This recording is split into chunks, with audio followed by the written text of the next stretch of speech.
morning. It's 9 a.m. and out of respect to your time, we want to try to start on time and stay on time. Thank you for joining us again for day 2 of the joint appropriations budget hearings for the FY22 amended and the FY23 budget.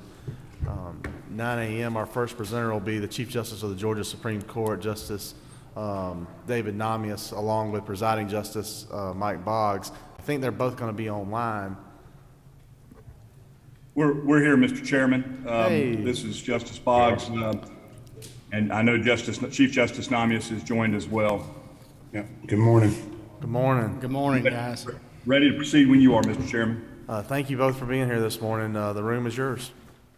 Well, thank you, Chairman Tillery and Chairman England, and members of the committee. On behalf of the Supreme Court and Chief Justice Nomius, we first want to thank you for all that you do to support the judiciary in our state.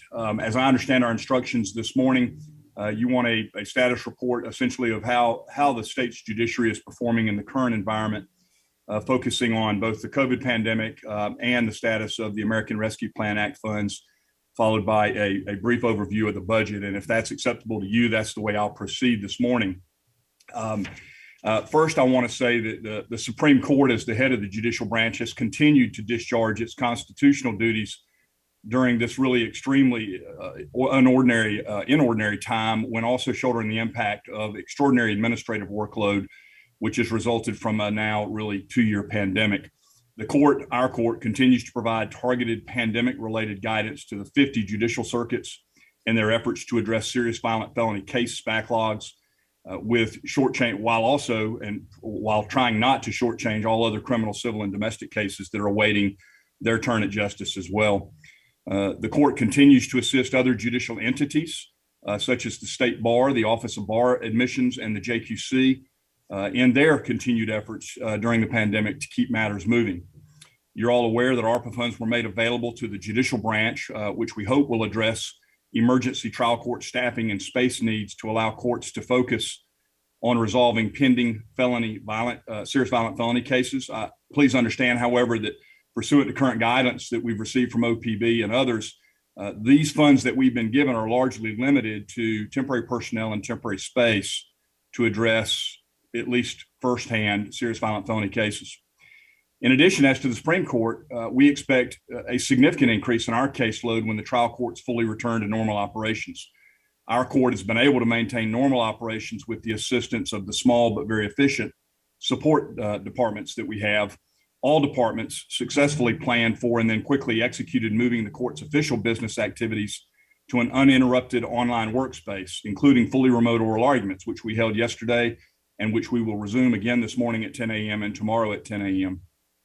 And although we have returned to the preferred in-person oral argument sessions in October and November, we have now had to switch back, but we expect that we will be going back to in-persons after this month's oral argument sessions. All courts throughout the state have had to rely, of course, just like us, on technology to keep courts open and be accessible to the public and to meet their constitutional obligations to be fully operational as required by law.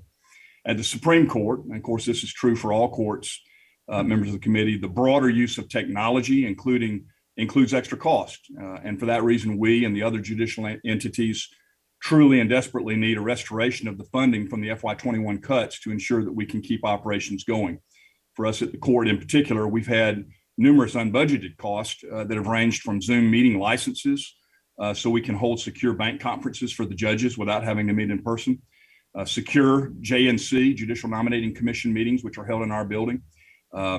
We've had to engage in the expenses of personnel protective equipment, masks, disinfectants, hand sanitizers for our building to make sure that we have a safe work environment for those staff that are on site in the Nathan Deal Judicial Center.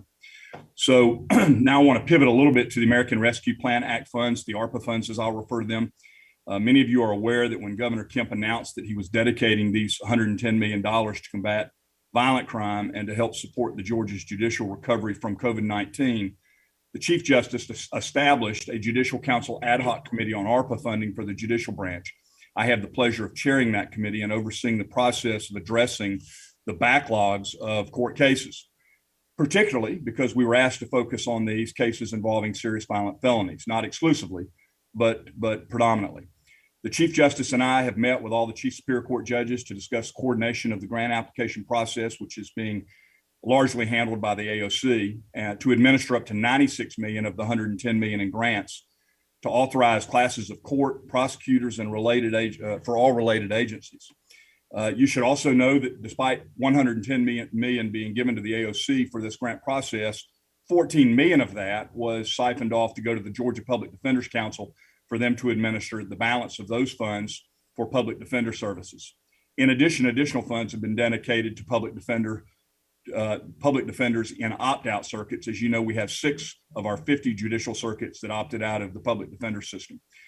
We've been working very hard, and the AOC and their staff have been working very hard over the last several months to oversee this very complicated process, which, as you know, must comply not only with OPB restrictions and guidance that we've been given from them, but also must comply with restrictions imposed by the United States Department of the Treasury for the use of these specific funds. We continue, and I think this is an important note, we continue to stress the importance of our circuits relying on funds from the counties as well. As you all know, the money that we got from the governor that came over from the AOC is state ARPA money, but there's also ARPA money that is going in large chunks to every county in Georgia in several tranches, the next one coming, we understand, in the spring, and also to municipalities. And while we have some severe restrictions on the use of the money that has been given to us, the counties have less restrictions, and we've stressed the importance of leveraging the state money with county money so that the communities can use their local courts to move things in addition to the serious violent felony cases, which I know lawyers are really, really concerned about. I will tell you that during the first application period, which ran from November of last year through the end of November, the committee received applications from 28 of our 50 judicial circuits. Those applications totaled a request for $37 million. Those requests ranged from $13,000 for one circuit to $6.6 million for another circuit. In order to move serious violent felony cases more quickly, the committee also elected to award 50%, that is 48 million of the 96 that we had in year one, to front load those services so those cases could get moved more quickly. On December 20th, the committee that I chair made its first round of awards to 26 judicial circuits, totaling roughly $24.8 million. Spending for those grant awards starts this month. So starting next month, those 28 circuits will be sending reimbursement requests to get reimbursed for expenses incurred in those grant awards in January. We have 2 additional opportunities for circuits to apply for grants for expenditures in calendar year 2022. One of the ones prior to that just ended. So we've had a second cycle that just ended yesterday, where we received an additional 23 applications. 14 of those are new applications, and 9 of those were amended applications. So we've had obviously a significant number of circuits that are trying to take advantage of this application process to move serious violent felony cases, and we're hopeful that these funds will help them do that, along with moving other types of cases. Lastly, on ARPA, I simply want to tell you that while anecdotal stories really, I think, abound about how circuits are dealing with case backlogs, and of course, it's nearly impossible to measure case backlogs until courts actually return to a pre-pandemic capacity. You should know the Judicial Council, through their workload assessment process, is continuing to monitor the progress of these. But I want to give you 3, a Metro South Georgia and a North Georgia, sort of anecdotal stories that were gleaned from the applications that were sent in November. So out of those 28 applications, we saw a couple of requests from circuits that I think you'd find interesting. And without identifying the circuits, I'll simply tell you that for one particular Metro circuit, prior to the pandemic, that circuit had never had in 2019 more than 400 state court cases pending. But as of November 29th of 21, that is when that application process ended, they had over 1,800 cases pending. That is a 450% increase in their state cases pending in that particular circuit. In their superior courts, they saw a 20% increase in pending serious violent felony cases. In another circuit in South Georgia, we saw that one particular circuit had a 239 case serious violent felony case backlog, and in the prisons in their circuit in particular had 33 serious violent felony cases pending as of that time. Another circuit in North Georgia saw a 134% increase in pending felony cases and a 69% increase in serious violent felony cases during the pandemic. So those are just some examples representative of kind of what we're seeing in the applications that are coming our way. And while anecdotal, I think they're demonstrative of the fact that these courts are all working very hard to try to dig out of some very serious consequences of the COVID pandemic. We're hopeful that the ARPA funds will help them do that. We're also hopeful that ARPA funds will eventually be expanded to broader uses and that county funds will be used to move the myriad of other cases that certainly need attention. Moving on to the budget, I would simply ask that you refer to page 10 on the amended fiscal year 22 budget. Page 10 of your tracking sheet outlines the request that our court has for the judicial branch. For the Supreme Court. First, we're asking to provide funds to annualize a daily allowance and commute mileage for an additional justice who was added to our court. We're asking to provide funds to reflect an increase in the ERS rate under the contribution rate for the employees retirement system, an adjustment for agency premiums to DOAS for self-insurance programs, and a salary adjustment for the Georgia State Trooper that is assigned to the Supreme Court. Those, of course, are pass-throughs and required expenses. We're also asking for one-time funds for a newly appointed judge. And then lastly, we're asking for funds to restore operations. So those are the requests that total $327,961. That would encompass a 2.12% increase in our budget from last year. The bulk of that is required and pass-through or restoration. And so we would ask for your favorable consideration of those requests in our amended 22 budget. Our FY23 budget appears on page 11 of your tracking sheets and likewise has an enormous amount of annualized funds, including restoration and pass-through funding. The bulk of it is in those categories. Again, annualizing the daily allowance and commute mileage for an additional judge, annualizing the increase in the ERS employee retirement system contribution rates, annualizing the DOAS self-administered self-insurance program, the salary adjustment for the Georgia State Trooper, a legal research contract, which is a nominal amount, and annualizing the restoration of operation funds. In that FY23 budget, we are asking also for 3 new positions, which we can discuss in greater detail at another presentation. We're also asking for a 3% raise for our law clerks, 12 of which are at the top end of the pay scale. We understand through conversations with budget analysts in the House that if the pay raise that has been proposed by the governor is included in the budget, that we would be withdrawing that request for a 3% pay raise, which appears on at item 10.1.9 in your budget and constitutes an appropriation of $72,773. We're sending over a change request to our budget. Our fiscal agent is to Brian Groom in the House to let him know that to the extent the pay raise applies to all state employees, which we would expect, and as has been explained to us, we would be withdrawing that request.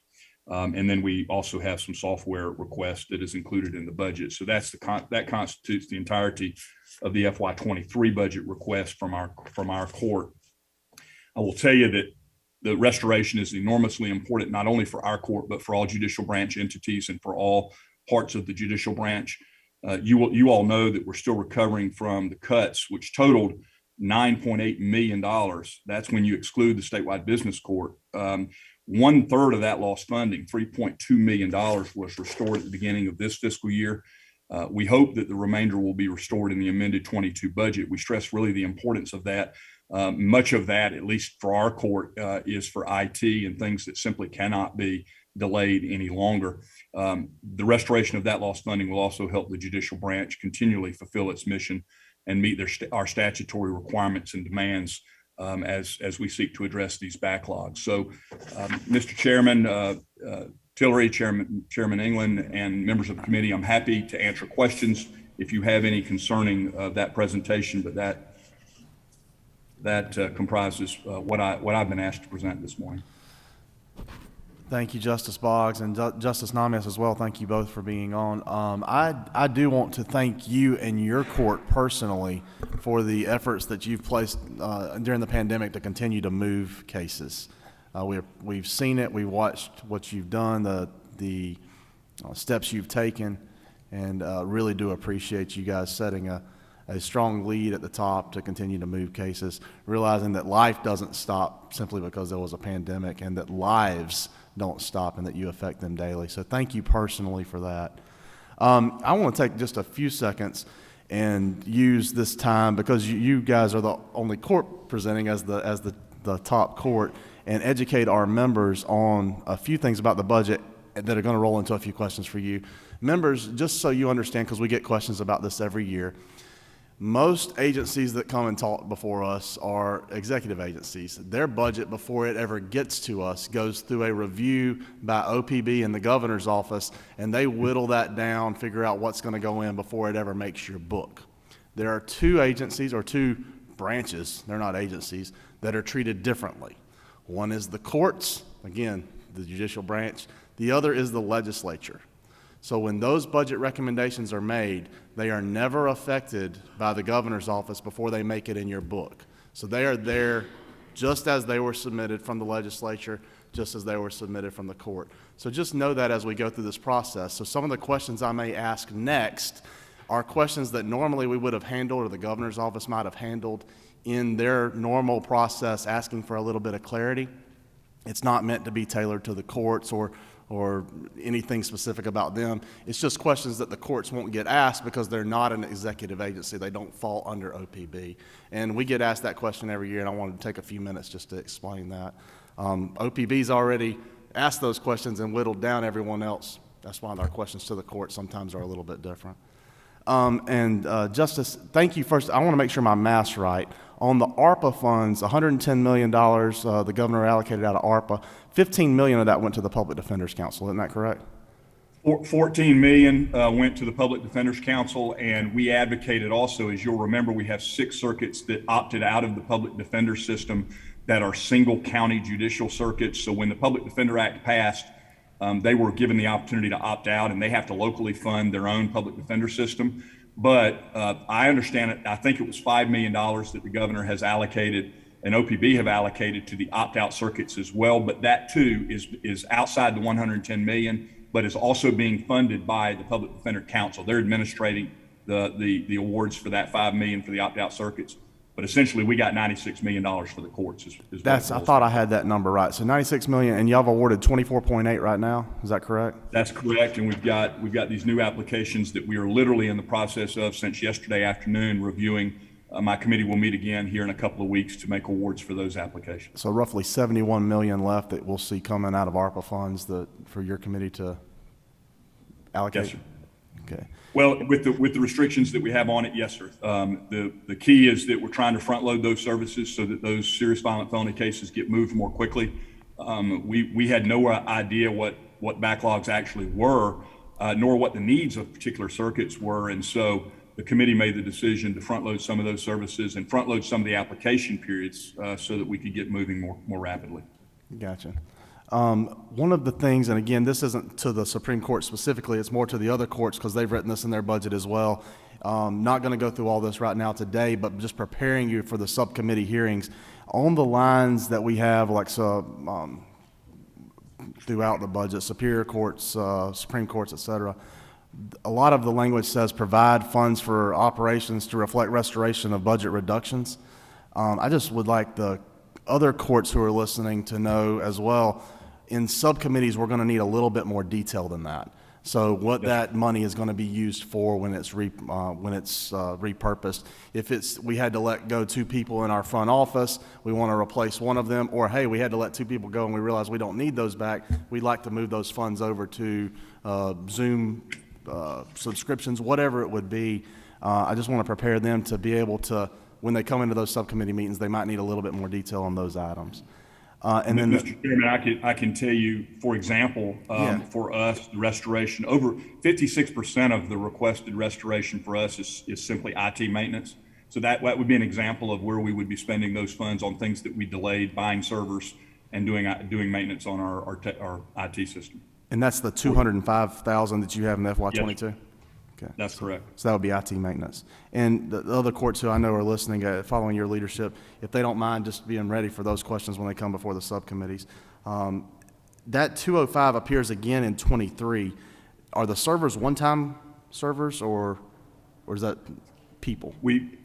Chief, We have, I think 6 servers, and they're on a life cycle. And so we have it built into the budget to purchase a new server I think it's every 5 or 6 years. We pushed the purchase of one of those, when we had the cut. So it's an ongoing cost that we budget for, and that's why it's annualized. And then the other restoration costs are also things that are typically expenses we bear every year. We just postpone some of them. Some of them are, for example, justice travel costs, which we haven't had as much during the pandemic, but is an item that as the pandemic eases and there's more travel, would come back into our budget. Thank you. The last question, and then we may have some questions from the audience. Justice Boggs, thank you for walking through the pending cases and the anecdotal numbers for those 3 circuits. Obviously, we understand that those pending numbers may be increased by filings. It might also, you may have had more filings during this time. You may have also had the ability to not clean out a docket, so therefore the pending cases grow. I just want to ask and prepare staff at AOC and et cetera to be ready for questions from the legislature about that specifically, that may be even more detailed than normal about circuits that have been able to proceed with jury trials, those who haven't, and those who've been able to clear out dockets because everything doesn't have to go to a jury trial for the docket to be cleared out. I just wanted to prepare the AOC and Judicial Council and others for those questions that might be slightly more detailed than they get before. As the legislature wants to, we've seen some examples. I saw an example in Atlanta where they're doing, Fulton County is doing jury selection in a very creative way. We want to come alongside those folks and help them move the good ideas forward and give incentives to others to move to those good ideas. So thank you so much, and go ahead. We appreciate that, Mr. Chairman, and I would simply remind you of one other thing that I think is really integral to this conversation about case backlogs. Cases are cases. Cases are cases that have been indicted, that have not been tried because of the pandemic, because of reasons of not being able to get grand jurors together, or maybe not being able to get jurors together. Don't forget, what we're starting to see a lot of with respect to these applications is that there are a lot of open criminal cases with pending warrants that aren't even yet counted. And so because the law enforcement wasn't executing as many warrants, they had warrants, they just weren't going out and arresting folks and getting them before a grand jury. The open criminal case increase that we're starting to see across the state is pretty significant as well. And it's not really told in a conversation limited just to conversations about case backlogs. It's all of the other stuff too. But I really appreciate your understanding of that. And we will certainly try to get all the information we can to give you a full picture. Thank you so much. And again, I know you and Justice Nomius know this well and work with us closely, but those who don't get to deal with us on quite as often of a time, prepare them for the data requests they may receive and remind them that the timing at the legislature moves so quickly that those requests, we appreciate the expediency that they can provide with returning them. Yes, sir. Thank you so much. See if there's any other questions in the audience or online. We don't seem to have any questions online or in the audience. I do want to thank Chairman Tillery for asking all of my questions. I felt it would come better from a lawyer asking those questions than from a layman, so appreciate him getting all of those in. So thank you for signing that attorney fee contract earlier, and yes. The bill will be coming later. Absolutely. We don't appear to have any questions, and I do appreciate both y'all being with us this morning. And we look forward to working with you as the session goes on, as we continue to travel through the budget here. We all appreciate your support. Thank you so much for giving us the time today, and we look forward to meeting with you again. Absolutely.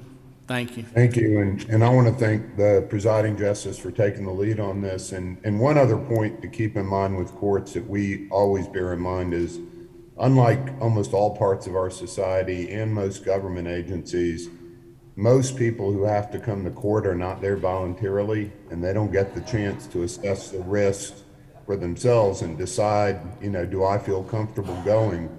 to court. And so we feel we need to keep in mind that before we force people to come to court, we need to make sure that they are appropriately safe. And that's a complication that most government agencies don't have, and plays into some of these backlogs as we go forward. Completely understand. Mr. Chairman, you got anything else? No, thank you so much again for your time this morning. Thank you. Thank you. Thank you, gentlemen. Our next presenter, we have him in the back of the room here, Director of the Georgia Bureau of Investigations, Director Vic Reynolds.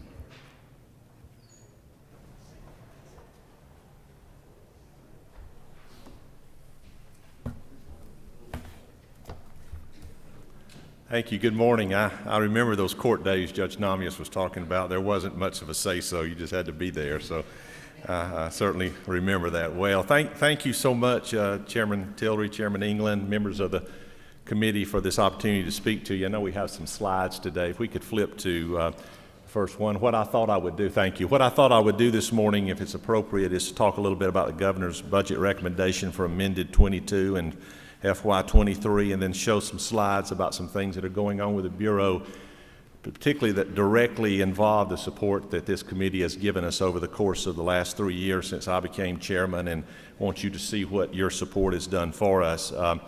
Moving right into the amended 22 budget, the first item obviously is the recommended $5,000 salary increase for state employees, including the men and women of the GBI. I will tell you that our turnover rate for 21 was running around 9.1% for the total turnover rate. Breaking that down, the special agents ran about 7.5% of a turnover rate. Scientists were a little higher. It was about 9.7%. So we're hoping that this increase will certainly do its job to curb that particular turnover rate. The second item concerns the replacement of older crime lab equipment. That's just equipment that literally has ran its life course, and the governor has recommended, and we're very appreciative of replacing that older equipment. The third item regards regional investigative services. That's the boots on the ground agents. That's the replacement or one-time funding of 107 vehicles. The majority of those vehicles are literally the vehicles that our agents drive day in and day out, although it does include 6 bomb squad tech vehicles and 1 mid-sized bomb response vehicle and 2 crime scene response units. But all of those vehicles are ones that are literally out in the field and the working agents use day in and day out. The last item, I want to make sure I mention that too, was the recommendation of some positions regarding potential election investigations. I do want the committee to remember, and I know you know this, but just gently remind you that at this point the GBI has no jurisdiction in election fraud matters.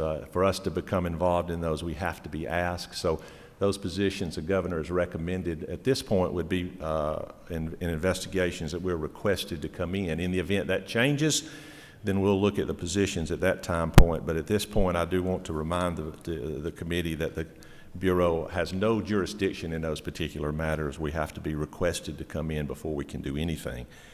Moving over to next slide, please. Thank you. For the FY23 budget, the first item is certainly another item we want to thank the governor for recommending. That's the $5,000 cost of living adjustment for all state employees, including the men and women of the GBI. Again, we believe that will help us on the retention rates I mentioned a moment ago. The second item concerns forensic scientific services. The governor's recommended the funding of 10 positions in the medical examiner's office.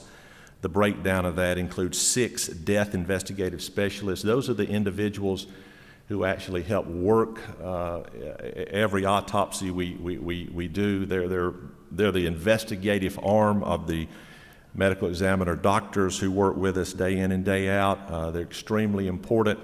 And I'm going to do a little bit of a deep dive in a moment into the ME's office and tell you where we stand on all those positions, so you'll know. I know you've been very supportive of us in that regard, and I want to update you on what all we've done and what we're lacking right now. That recommendation also includes 3 additional medical examiner doctors. The absolute truth and candor is, and I'll explain this in a moment in my deep dive, is that those positions are extremely, extremely difficult to fill. I'll tell you the numbers that we're looking at in a moment. But I believe very firmly that doctors who are going to be hired by the medical examiner's office are more than likely going to come from fellowships. That's the latest one we've gotten is a young lady we brought on as a fellow. We trained her up the way we do things at the GBI. We offered her a position, and thankfully she took it. I will tell you why I think she took it in a moment. I think most of that appreciation lies at the feet of this committee for the increase in salaries, but I'll do, again, I'll tell you a little bit more about that in a moment.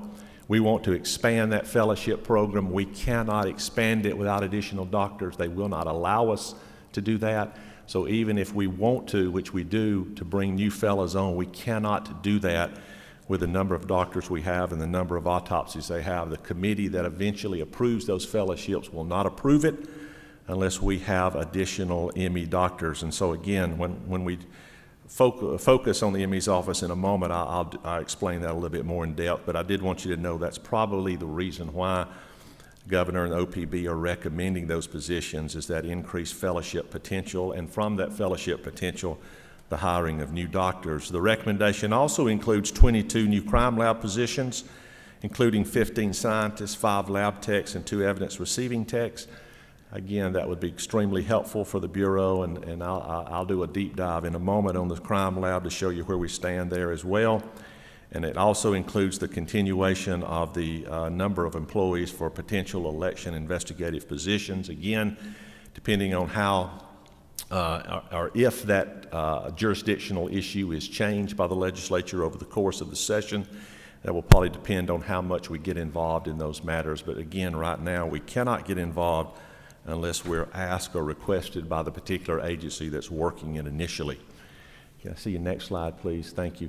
I did want you to know, too, that your support of our battle and fight against criminal street gangs in Georgia is paid off. I know you've always supported us regarding gang task force members. I want you to know that in calendar year 21, we became involved in 271 gang-related investigations. We opened that many through the Bureau, arrested 269 suspects as a result of those investigations, seized 40 firearms, and seized contraband valued at $19.2 million, which includes drugs and guns and cars and things of that nature. There's a breakdown also just of some of the types of cases that we're seeing drugs in. We work close to 30 death investigations or homicides involving gangs over the state. I'm very, very pleased and proud of the work they've done. We started that GBI task force, and they work primarily from Atlanta north, but we've extended that and now expanded to a Middle Georgia gang task force in the Millersville, Macon area. They're doing great work down in that corridor as well, and so we're very pleased with what they're doing in battling criminal street gangs in the state of Georgia. Next slide, please. I also want you to know, too, that our efforts in human trafficking are beginning to pay off. Some of you may recall, I know you were very supportive of us growing our human, starting and growing our human exploitation and trafficking unit. We call that the HEAT unit. That HEAT unit, since its inception in July of 20, has been involved in labor trafficking, sex trafficking, a combination of both labor and sex trafficking investigations. We've rendered assistance in over 50 cases. What that means is the locals have asked us to come in and work with them in regards to trafficking matters. We currently have 10 active cases under preliminary review, so I'm very, very pleased and proud of the work that that HEAT unit is doing as well. The next slide involves officer-involved shootings or use of force cases in Georgia. We worked 100 officer-involved shootings in calendar year 2021. 40% of those were in the metro Atlanta area. Our Region 10 office over in Conyers is extremely busy on officer-involved shootings. We worked another 24 use of force cases that ranges from everything from physical use of force to alleged use of force on excessive force by tasers. So we worked 124 total some type of use of force cases, with 100 of those being officer-involved shootings all over the state, although 40% of them did in fact occur within the metropolitan Atlanta area. I'd want you to note too, those are extremely labor-intensive cases, and We average 194 hours per investigation on the use of force investigations that we do in the state. Moving to the next slide is talking a little bit about our crime lab backlog. We continuously battle that backlog. When I stepped in 2019, the backlog was running about 44,000 cases, and we consider anything that we've had over 30 days a backlog case. We've pushed that down to around 34,000 now. It needs to go a little bit lower. The majority of cases that we see in a backlog, 67%, are in the chemistry or drug identification. That's just because of the sheer unadulterated volume of drugs that comes through the lab. It's just unbelievable, the tens of thousands of cases that we get year in and year out. We've really utilized our ability to outsource, thankfully, for the support you've given us in that regard. I know this year, from now to around the end of March of 22, we'll end up in calendar year or fiscal year 22 outsourcing close to 1,400 drug cases that we've asked these labs to look at and get back to us. We've also outsourced another 256 cases, which are specifically opioid cases, so we're really utilizing that money on outsourcing. One of the things I am proud of about the lab, I wanted you to know, is that our sexual assault kits, and I know some of you on here, this has been very, very important to each one of you. When I came in 2019, we had 1,758 sexual assault kits backlogged, and that means they've been with us over 30 days. As of January 1 of this year, we've pushed that down to 544, so we've made quite a sizable reduction in that. We're still pushing it downward. I'm hoping by the time I see you next time that it'll be even considerably lower than the 544, so I feel very, very good about those. And I think that's headed in a good direction, so we appreciate all you've done to help us with those cases, to help us with the backlog. The last slide I want to talk to you a little bit about is our medical examiner's office. I want you to know, and you need to hear this because it is so important. You all helped us tremendously last year by addressing the issue of salary. I want you to know that at the time you were doing that, we had 3 openings in the medical examiner's office, 2 of which were at headquarters. 1 was in Macon. We had an additional 2 doctors that at the same exact time you all were giving us that money were interviewing with other offices. I did not know that, and then I found out recently those doctors decided to stay with the GBI for that reason, because you all provided that salary increase. So we are now at full staff at headquarters. We do not need any more doctors. Well, I'll take that back. We always need more, but for the ones that are funded, the headquarters is fully funded with our doctors. The only one that we're lacking is what you know about, and that's the one in Macon. I will tell you that, and I don't say this lightly or flippantly, and I thought about whether or not to say it, but finding a doctor there has been one of the most difficult things that I've taken on as a director. It's been extremely difficult. We worked hand in hand with Mercer Medical School. They've done a tremendous job, been a great partner with us in that process. We thought we had somebody keyed in on, and she ended up taking another position. We have went as far as offering locality pay, initially $10,000 locality. We've bumped that up to $20,000 locality. I've went to the doctors on staff and offered even more than that for locality pay. That's the effort that we're trying to get to find somebody there. I still believe in my heart that I'll find a doctor for Macon. It's my #1 goal for the medical examiner's office is to find a doctor there. I will tell you that we're losing our chief medical examiner. He's retiring at the end of this month. I have focused on 3 potential candidates. All 3 are interested in the position. I'm excited about each one of those individuals. I will tell you that I should have a decision made hopefully as early as next week on who to make an offer to. I'm confident that whoever we make that offer to will accept it. I think it's always good to see new folks come in with new ideas. One of the questions I posed to each one of those candidates that I spoke to is, what do we do about Macon? How can we find a doctor in Macon? Each one of them have separate ideas, distinct ideas, so I'm excited about their ability to help us in that regard. I want you to know the workload has increased tremendously there. Those doctors have answered the call. In 2017, for example, we were averaging 240 autopsies a year by our medical examiner doctors. Last year, they averaged 357. That's the increase, just the sheer increase in bodies that we receive at the medical examiner's office now. And so it's one of the top 2 priorities on my list to get that office filled down there. Again, we could not have kept the people that we have and have the full staff at headquarters without your help. I mean, that's just the honest truth. We wouldn't have got them.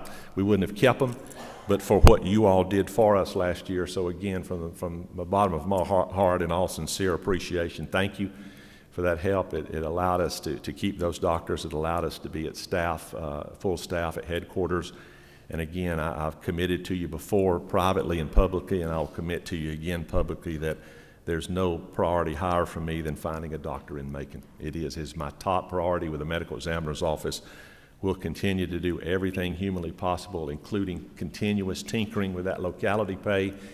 I have to be careful with it because I balance that with my doctors at headquarters, keeping them in a work environment that they want to stay in and will continue to stay with us. I'll leave you with this note. I was looking last night. There are about 17,000 medical school graduates annually. Somewhere around 17,000 people graduate from medical school every year. Out of that 17,000, there's somewhere between 30 to 40 of those individuals who become forensic board pathologists. The last time I checked, there were 52 postings on the page they use for job listings in the United States. So even if you take every graduate, put them at work, we still wouldn't fill the positions in the country. And that's not counting the folks who retire year in and year out. It's a problem. It's a true medical issue around the country, and it has to be dealt with, and hopefully we can do everything we can do at the Bureau to fill that position and work with our medical school deans to make that a more attractive position to come to. So that's a little bit, I took a breath and felt like I didn't stop to the end, but thank you for allowing me to do that. I'll be more than happy to address any questions you may have to the Bureau. Well, thank you, Director, for being here with us. Do have a few questions. I've got one online that I want to ask you from Representative Jay Collins. Looking at a few metro Atlanta counties and how they have changed with regards to their coroner's offices, at what point does it make sense to create a regional medical examiner's office at the local level? I will tell you that coming from Cobb, where we were blessed to have our own medical examiner's office there, as a former district attorney and as a trial lawyer there, having tried a number of cases, the ability for locals to reach out immediately and have that professional advice there is certainly something that I think is beneficial. On a regional basis, I would certainly be open to the discussion of the possibility of regional offices around the state. Again, I don't mean this in any disrespectful sense. I don't mean it in any ugly way. The dilemma is twofold. The first dilemma is the sheer number of folks. Can we get the number of doctors we need to do the job? In a perfect world, I was telling one of the doctors I interviewed the other day, I would give anything if we could have a medical examiner like we used to in Somerville, in Augusta, in Macon, in Moultrie, in Columbus. I can't tell you, Chairman England, how much easier it would make my life. And I don't mean that in a selfish way, but I mean just to be able to tell my friends in the coroners, my DA friends, my sheriff, law enforcement friends that, there's a doctor right there to get the bodies to get the work done, somebody somebody you trust. But again, I don't want to mislead you. It boils down to a sheer number. When we interview a doctor, Chairman, we're competing against Fulton, Cobb, Gwinnett, DeKalb, but we're competing against New York City, St. Louis, Dallas, Houston, Chicago, LA. That's who we're competing against for these 30 or 40 young doctors who come out of medical school every year. And I've told friends of mine that if you have a child who wants to become a forensic pathologist, they can work anywhere in the United States, anywhere. They can find a job anywhere because everywhere is looking for them. And so from a practical point of view, I think regional offices are something that would work. I would like to see us have one in all those places, but again, I do think that you run into that same issue about finding the number of doctors to put there.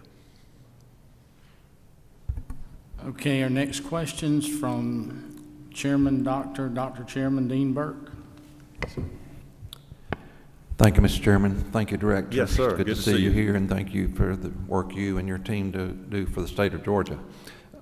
You and I have had some conversations about the medical examiner's situation. I've had conversation, of course, with my chairman, and just want to let you know we're committed to work with you and your team and the other stakeholders and providing maybe some innovations along the lines of trying to figure out what we can do to get this pipeline stronger, not just for Macon or Columbus or Augusta, but physician workforce issues are significant in all specialties in Georgia, and the pathology may be, the forensic pathology may be one of the hardest to fix.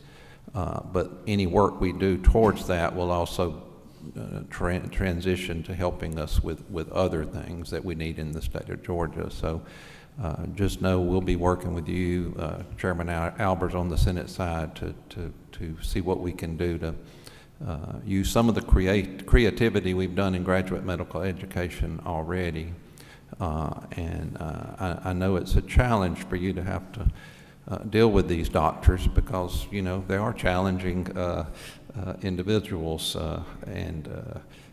but know that we understand the problem, but we also are very, very committed to solving it in a very timely manner. So just look forward to working with you on it. Well, I do as well, and thank you for reaching out to me before. And again, I know I've said it before, but we would not be in the position we're in today where we have one opening as opposed to three, but for the work of this committee. I mean, it's just for both House and Senate side, they reached out to us last year and worked with us, but for that work, we would be looking for additional doctors, so thank you. And one other issue that's been brought to me by the Maternal Mortality Committee is almost half or more than half of the cases that they're evaluating have not had an autopsy, and again, that's not something that's under your purview,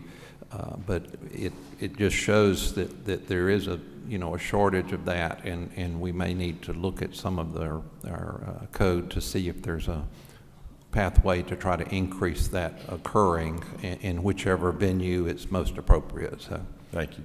Thank you. Thank you, sir. Okay, next here, I've got another one online, and it's from Representative Scott Holcomb. He says, first, thank you for the continued work on the timely testing of sexual assault kits. Second, of the evidence that is waiting to be tested, can you provide a context as to the percentage or perhaps a real number of the amount of evidence that is related to violent crimes and the general time frames in which the evidence is tested? You know, I don't think I can give a breakdown, I'm sorry, of which percentage of evidence is linked to violent crime. I will tell you that one of the things we've implemented within the crime lab is what we call priority cases. For example, if a prosecutor calls us today and says, this case I know it's not at the top of your list, but it's a case I'm getting ready to go to trial on, we will automatically test any priority items. We automatically place them at the top. For example, in our ballistics section, 78% of the testing they do is what we call priority testing. It means that a prosecutor has reached out and said, I need this case tested for court reasons or to make a decision on what to do with the case. So we automatically take that case, even, just give you a number, if it was 133rd on the list, we'll put it at the top. And so I can't tell you, I'm sorry I can't answer Representative Holcomb's questions about what percentage is tied to violent crime, but I will tell him that in any case, particularly a violent crime nature, if a prosecutor reaches out to us and says, we've got to have this tested. It'll automatically go to the top of the list. And that's not just in the ballistics discipline, that's in any other discipline as well. Next question from here in the audience is Dr. Watson. Chairman Watson, Senator Watson. Just Ben, thank you, Mr. Chairman. Mr. Reynolds, just want to dive into that a little bit more relating to the forensic pathology. The fellowship program you had mentioned before, maybe in conjunction with Mercer, could you enlighten us on that a little bit more? Yeah, about our fellowship program that we have? Yes, sir. What we do, Connie, do we have 2 available now? Yeah, we're working with 2 fellowship positions. That's what's been given to us or granted to us based on the number of medical examiner doctors we have and the amount of time they have that they can allocate to the fellows. What I'd like to do, Senator, is to grow that fellowship program and have additional, as many as 4. They've advised us they cannot do that or allow us to do that with the number of doctors we have. I think that's one of the reasons you see in the governor's recommendation the desire to bring 3 additional doctors on. It will allow us to grow the fellowship program. I've indicated to them, as I'm indicating to the committee today, I'm convinced after looking at this for 3 years, that's probably the way for us to hire young doctors, is to bring them in, train them, let them see how we do the work there, what we do there. And we have a great staff of doctors. They do tremendous work. But so our goal is to grow that, at least to double it to 4. But again, in speaking in spirit of candor and full disclosure, we cannot do that unless we have additional doctors on staff.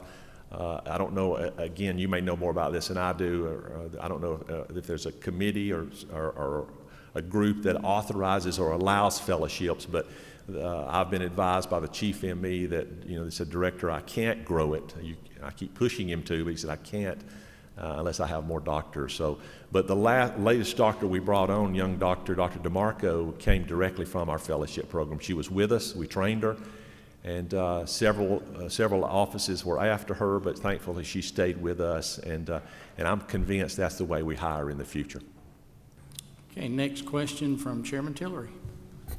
Thank you, Director. Thank you also for acknowledging the investments that the legislature made last year. The people in this audience, the $1.5 million for retention, the $240,000 for the fellowship program, and the $500,000 at Mercer. Again, prioritizing and recognizing that priority of medical examiners.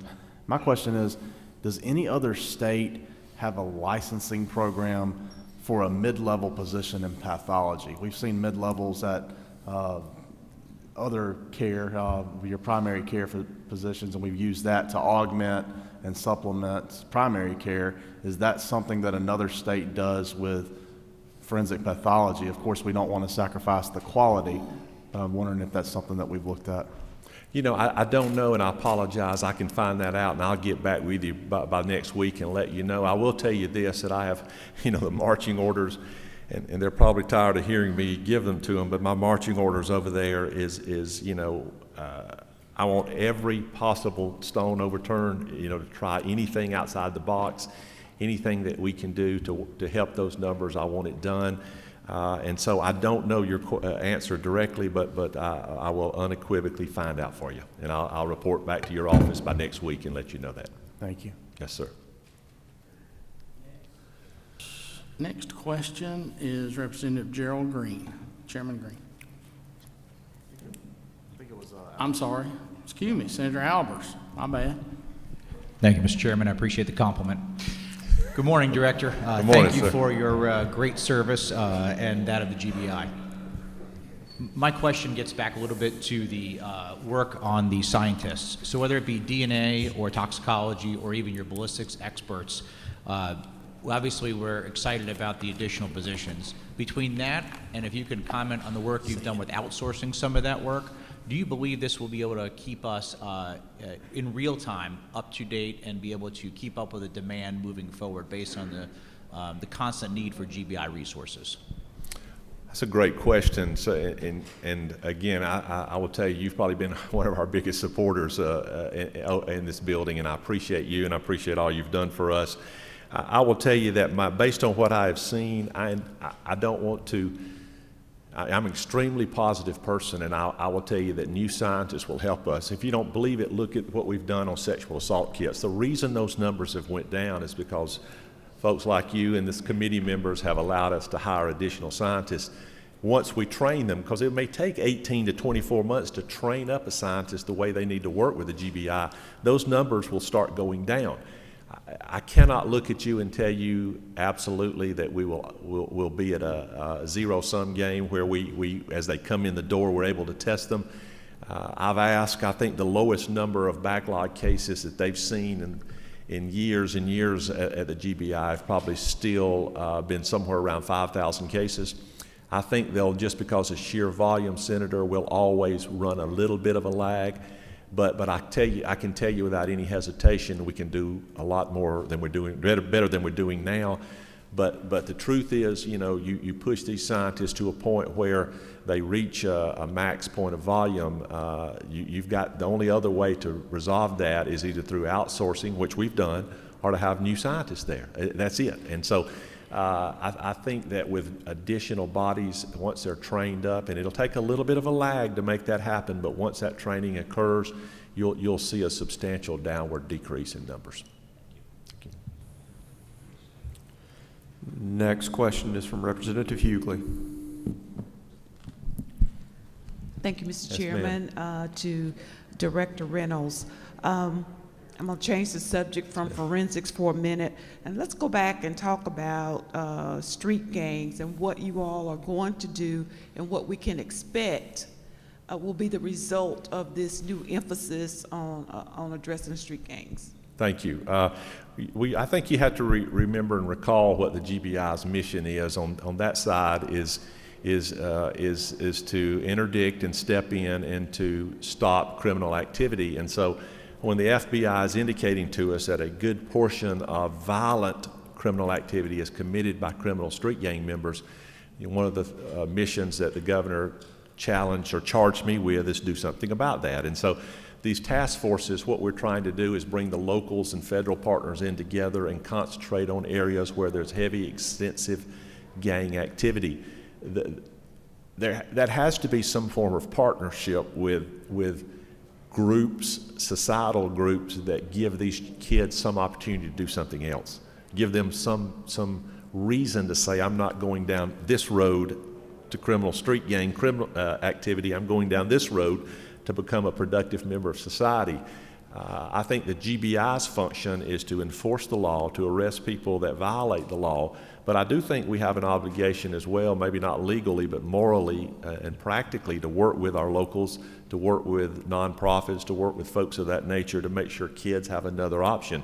We try to do things even at headquarters where we have agents for a day and we bring kids in to say, look, these guys are on your side, they're good guys, you don't need to go down that road. But I think our task in fighting criminal street gangs is to make sure that if we're called in and we're asked to assist, because remember, we can't get involved in a gang case unless we're requested by the locals to do that. Once they request us to help, our job is then to get involved, to do all we can do to stop criminal activity, and the main way we do that is through arresting individuals who have violated the law. And if they do that, then we give it to the DA and allow the DA to decide how and when indictments occur, what type of sentences there are in conjunction with judges. But our job is to step in and interdict and do something about criminal activity. That doesn't mean we don't have, again, a moral obligation to work with the locals, nonprofits, things of that nature, to try to curb that activity and give kids another option. But in the end, when you shuck the corn, our main function is to stop criminal activity.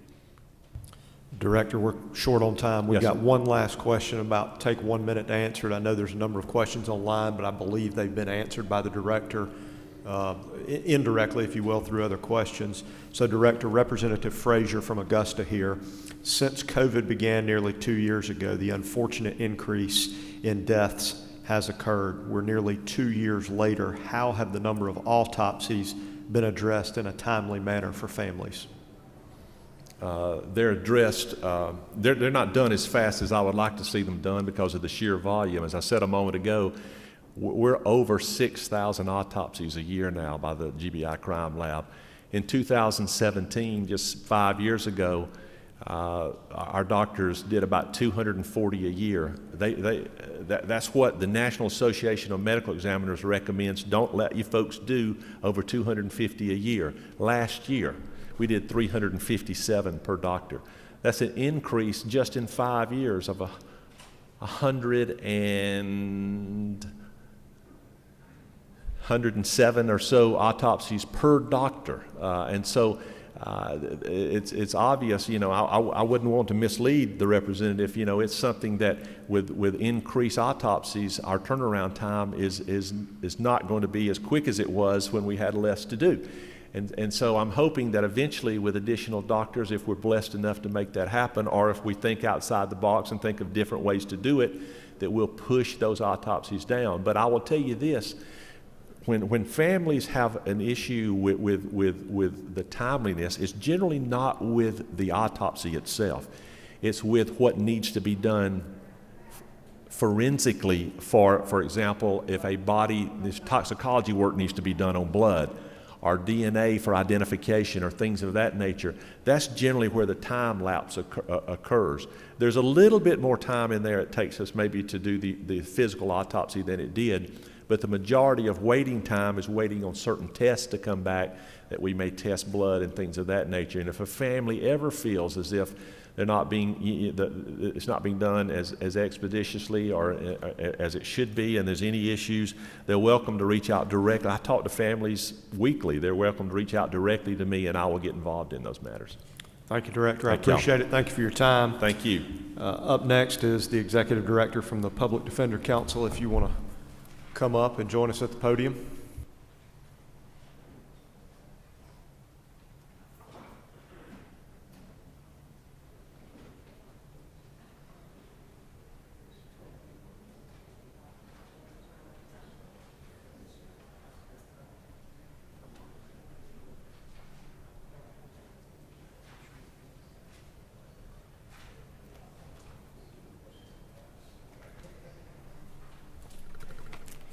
Good morning, how are you? Good morning. The microphone is yours. Okay, I'm going to take all of it.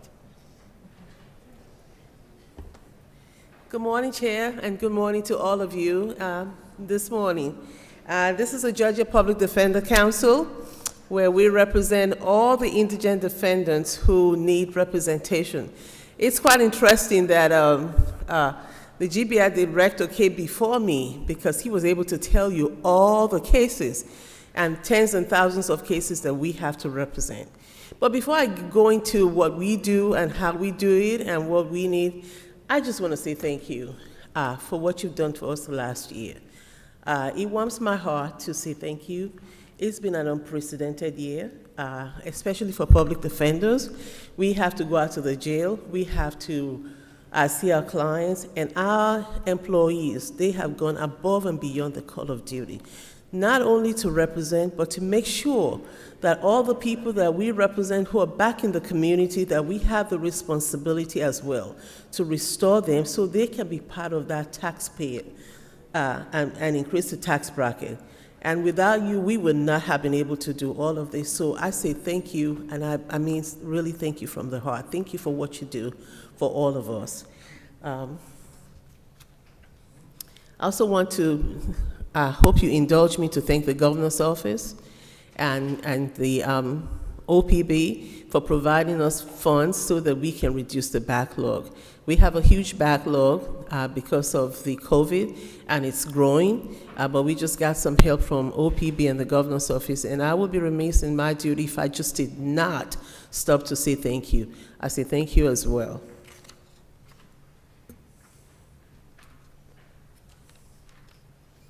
And like I said, your support has aided us to do all our duties. But I would like to highlight some of the achievements that we've had in the last year. Last year we came to you, we said we were going to do a bunch of things, and I'm going to highlight one of them that we actually were able to do that I hope everything's going to be excited about. But first of all, because of COVID, we had a budget cut. And that impacted our rent in the State Bar building, where this agency has been for the past I believe, maybe 15 years. And because of that, we got some funds to move to 244 to Washington Street, and we've been able to do that. We completed that move in due time, and we want to thank the building authority. We want to thank you, the legislators, for providing those funds for us. We are really grateful for that.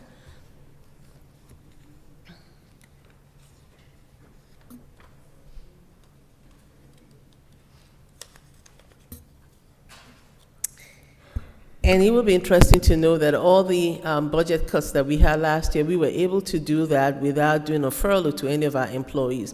And we paid particular attention to the courtroom because we know that's the core of our mission. We really cannot touch the courtrooms, and we did not. We were able to keep all our employees, all our attorneys working in the courtroom in spite of the budget cut.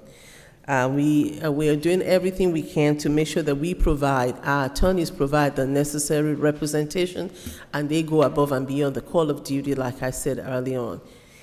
And one of the highlights that I would like to bring your attention to is that we welcome Columbia Judicial Circuit because we opened another office there, and that makes the 44th office that we have in the state of Georgia. I want to do a thank you to the Columbia government for extending their generosity to us and for helping us to make sure that we have adequate resources to open this office in addition to the funds that you provided to us. We also have added some appellate attorneys. You see, with backlog, when you have a trial backlog, you're also going to have appellate cases. Appeals are growing, and we have been able to add attorneys so that we can provide appellate services to our clients and to the community to make sure that we don't have any lapse in representation. We have been able to do a whole lot. Providing services and adding attorneys. Please let me share with you that we have been able to do this because we can repurpose funds. We have been able to consolidate positions. We have been able to reduce some positions in some places to just make sure that we keep recycling the money that you've given to us to make sure that we can provide the services that we need to the community. We have also added conflict attorneys' offices throughout the state. We have added 3 in the last 6 months. We're going to add 4 we're hoping in the next 6 months, we should be able to add some more conflict attorneys statewide. What does this mean? It means that when we have second tier of cases, we have defendants, 2, 3 defendants in particular case, we cannot just depend on our CPD's officers. It creates a conflict. So in the past, we used our contractors, independent contractors, and I really have to thank them because they came in and they helped us to manage the lapses. They helped us to manage the caseload. But we're beginning to find out that it is more cost efficient to have regular attorneys, to use them for the second tier, and use our independent contractors for the third tier. It is more cost efficient, it's more manageable, we can create training, and we have people that can respond to our judges when our judges need conflict attorneys. So right now, we've been able to create 3 more offices with the money that you have given to us. Probably for other purposes, we are repurposing money, we're creating offices, we're making sure that we can meet the mandate, not just the Constitution, but as well as the statute.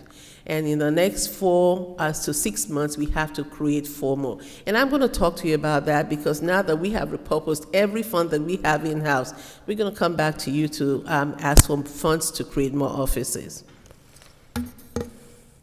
We have increased the pay schedule for our independent contractors.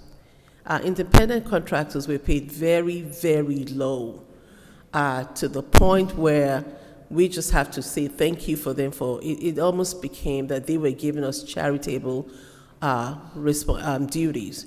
And so in the last 3 months, we have been able to increase that fee by 35% for the attorneys who work in Superior Court, and in Juvenile Court, we've been able to increase that by 100%. And when you hear 100%, you probably say, oh, that's a lot of money. No, that's how low it was, that we had to get 100% for us to even attract and to get people to actually take some of these cases. So we've been able to do that in the last 4 months as well. And when we have the budget cut, our training got cut.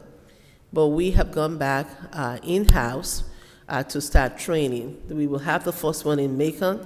Basically what we're doing, we'll be going all over the state to establish training grounds to train our employees, to train our attorneys, and to extend it to our independent contractors as well. We have done very well in the last year, in spite of the circumstances. And I just cannot stop thanking the attorneys, the CPDs, and the administrators who work with me at GPDC for just going above and beyond to do what's the most difficult. We are representing indigent defendants, and from what Mr. Reynolds said, you look at the numbers that he put out, those are the numbers that we have to pick up and make sure that we can represent everybody, not just represent, but do it effectively. As CPDs have caseload, I sometimes start my phone call to some CPDs at 7, 8 o'clock in the morning, and I can hear jail announcements in the background. They're usually at the jail. They have a caseload. They mentor the employees that are reporting to them, but they are also in the courtroom. And so in this last year, we have done a lot, and I just want to acknowledge everything that they have done.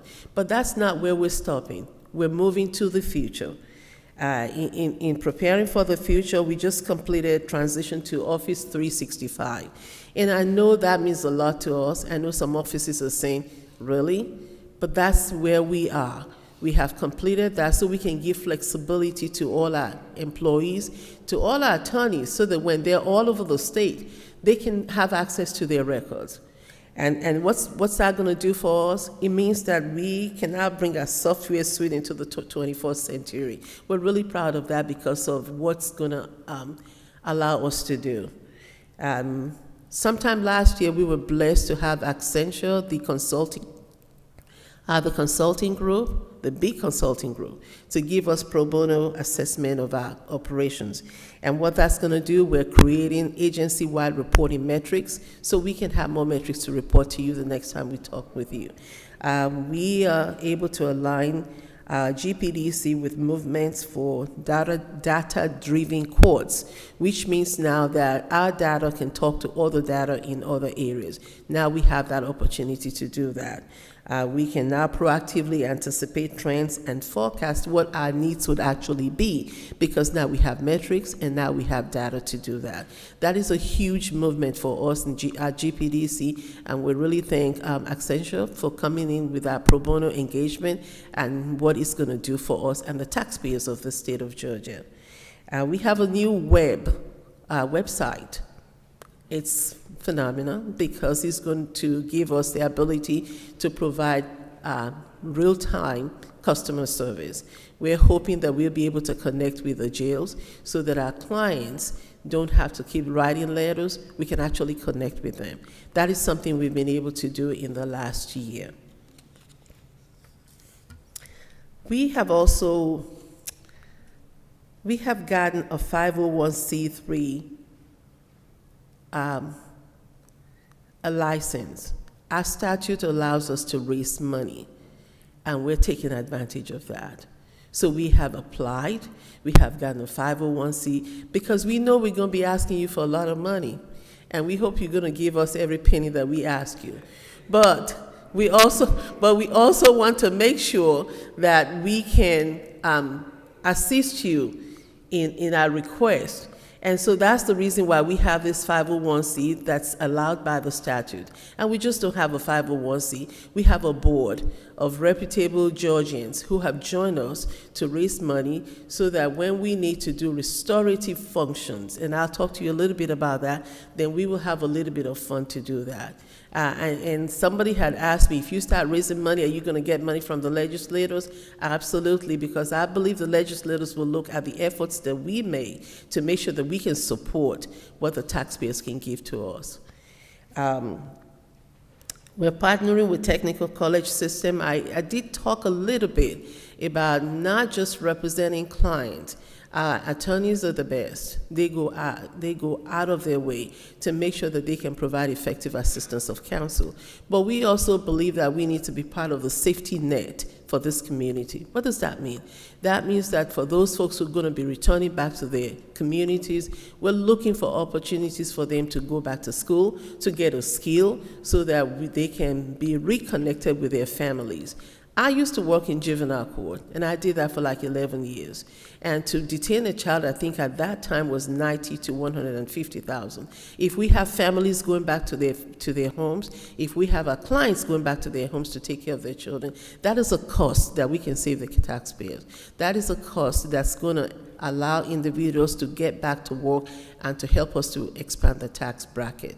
So we are not just representing, we will do the representation now. We will fight in the courtroom. But at the end of the day, what happens to our clients? That's what we're working on, to make sure that we are part of the safety net in this community. And so to that effort, we have a program that's going to target the needs of individuals who live in the criminal justice system between the ages of 17 to 24. We already have a big partner with the Atlanta Technical Schools. The president of that university is on our board, and we will be able to report to you next time how many people have gone through the system when they leave the criminal justice system. And so as we go from year to year, we have increases in caseload, we have increases in backlog, and we have increases in resources. Everything is so time intensive. And the labor market, the labor disruption that you have in the whole country has not excluded us. We are struggling. You listen to Mr. Reynolds talking about how difficult it is to find employees. We are the same. In our case, we are almost competing with entities that don't even use attorneys. We're competing almost with gas stations because we cannot pay the money to attract our attorneys. As we go forward, I'm going to please appeal to you. The governor has made some recommendations, $5,000 increase as a supplement, cost of living adjustment, 401k, all of that is almost like an answer to what we need. It's going to boost the morale of our employees. It's going to help us to retain the employees that we have. Today, we have 14% attrition rate, and that means that when we bring people in, we train them for other industries to take them. That's a loss to the office, that's a loss to the clients, and that's a loss to the taxpayers. So I am appealing to you when we come back and we are asking, we will be requesting an increase to what our attorneys make. They make very, very low funds at this point. The salaries are low. We're going to be asking for an increase for our attorneys so that we just don't train them and lose them. Our CPDs, the Circuit Public Defenders, they make very little money. I know that it is statutory. We're going to be asking for an increase. If nothing else, they can have equity with their counterparts in the district attorney's office. We're going to be asking for that.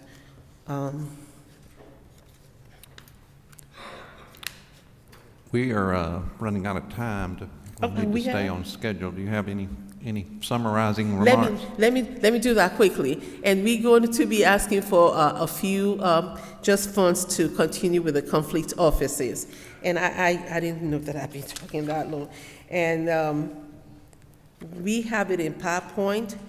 And as we look ahead, I just want to thank you again for all that you have done, and to understand and to please know that we're going to do our best, not just to represent, but to make sure that we're part of this community that's making life better in our communities. Thank you so much. Thank you. You're obviously very passionate about what you do. We appreciate your presentation, and I know that our committee chairs will be working with you to try to figure out a solution to some of your challenges. Thank you. Thanks for being with us today. I don't think we have any questions on the floor. Is there any other? We do have one brief question. If you could help us with this, what is the median starting salary for a new attorney working for your agency? 55,000. Representative Holcomb, that was your question. 55. Thank you again for being here. We appreciate it. Up next is... Thank you. Thank you, is our Commissioner from the Department of Community Supervision.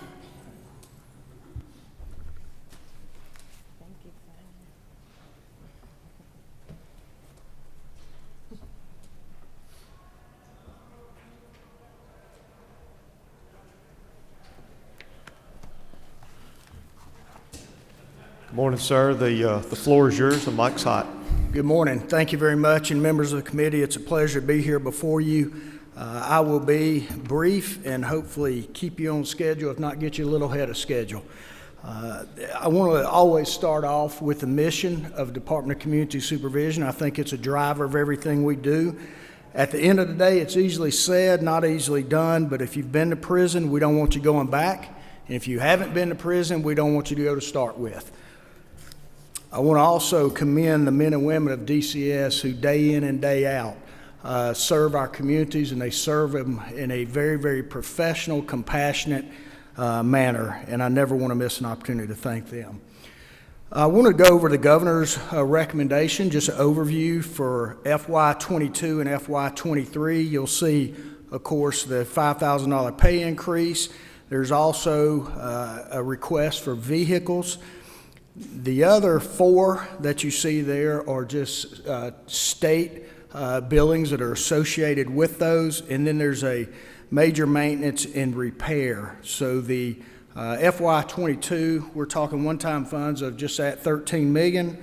When we talk FY23, we're talking overall adjustment of about $23 million. We move to the amended 22. There are two programs I'd like to bring to your attention, or two items, I should say. The $5,000 salary increase, also the vehicle replacements. There will be 65 additional vehicles. As you're probably aware by now, these vehicles are our officers' office. That's where they do their work from, day in and day out. Just to give you an idea of how important these vehicle replacements are, we have an average vehicle rate of these replacements at 134,000 miles, and we have an average of them at 9 years. Now, quite candidly, these are vehicles going to places there's no way I would take my personal vehicle into. You would not believe the repairs that we have to pay for undercarriages. They're short stops, continuous runs. So, of course, the vehicles take a great deal of wear and tear. When we move to FY23, you'll see the summary there. Again, the cost of living adjustment with the other charges there that come along with it, and then the major maintenance and repair, as indicated before, that is a $23 million adjustment. When we talk about major maintenance and repair, we have two offices that are in dire straits of needing repairs and replacements. You'll see those outlined there. These are things that just make it inhabitable. We're talking a total of $940,000.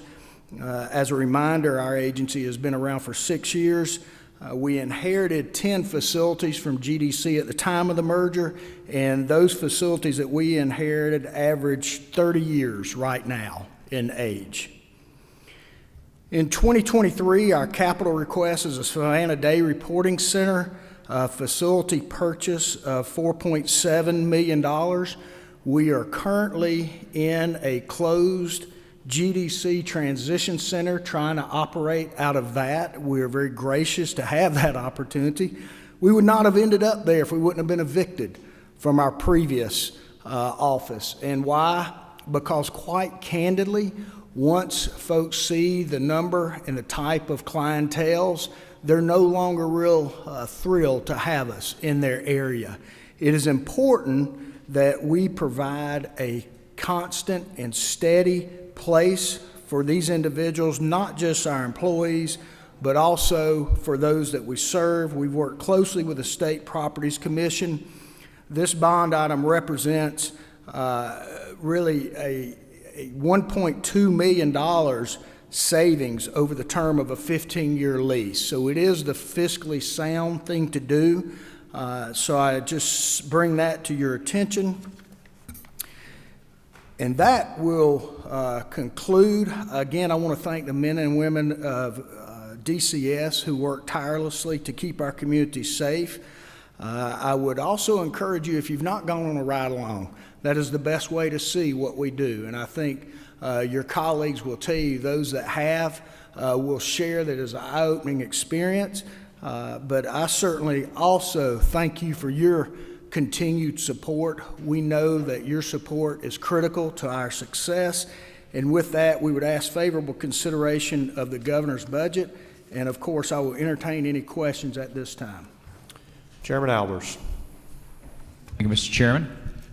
Commissioner, thank you for your great work, and I have done that right along. Yes, sir. And I think it would be beneficial for all our fellow legislators to do that. Certainly support your need for additional cars to get in and out of those places that you visit. If you could help us to understand what type of technology and innovation that your department is currently utilizing or looking to implement as we continue to evolve in supervising those who are in the state's care. I will. Thank you, Senator. And I can't express appreciation enough to our IT department. We are, I will tell you, the best community supervision agency in the nation. That's not to brag, that's just stating fact. A lot of that is because of the technology we leverage. It's no longer a Monday through Friday, 8 to 4:30 world. And our officers, as I stated before, they work from their vehicles. They are completely mobile. We have a web-based portal that they enter their case notes on there.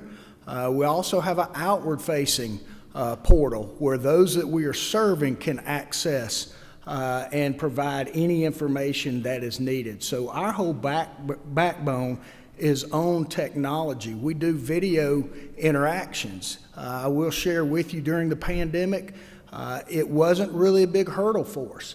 And what we found through a study, a pulse survey and a study, prior to that, we were spending about 6 minutes of time at a contact. Now, I don't know about you.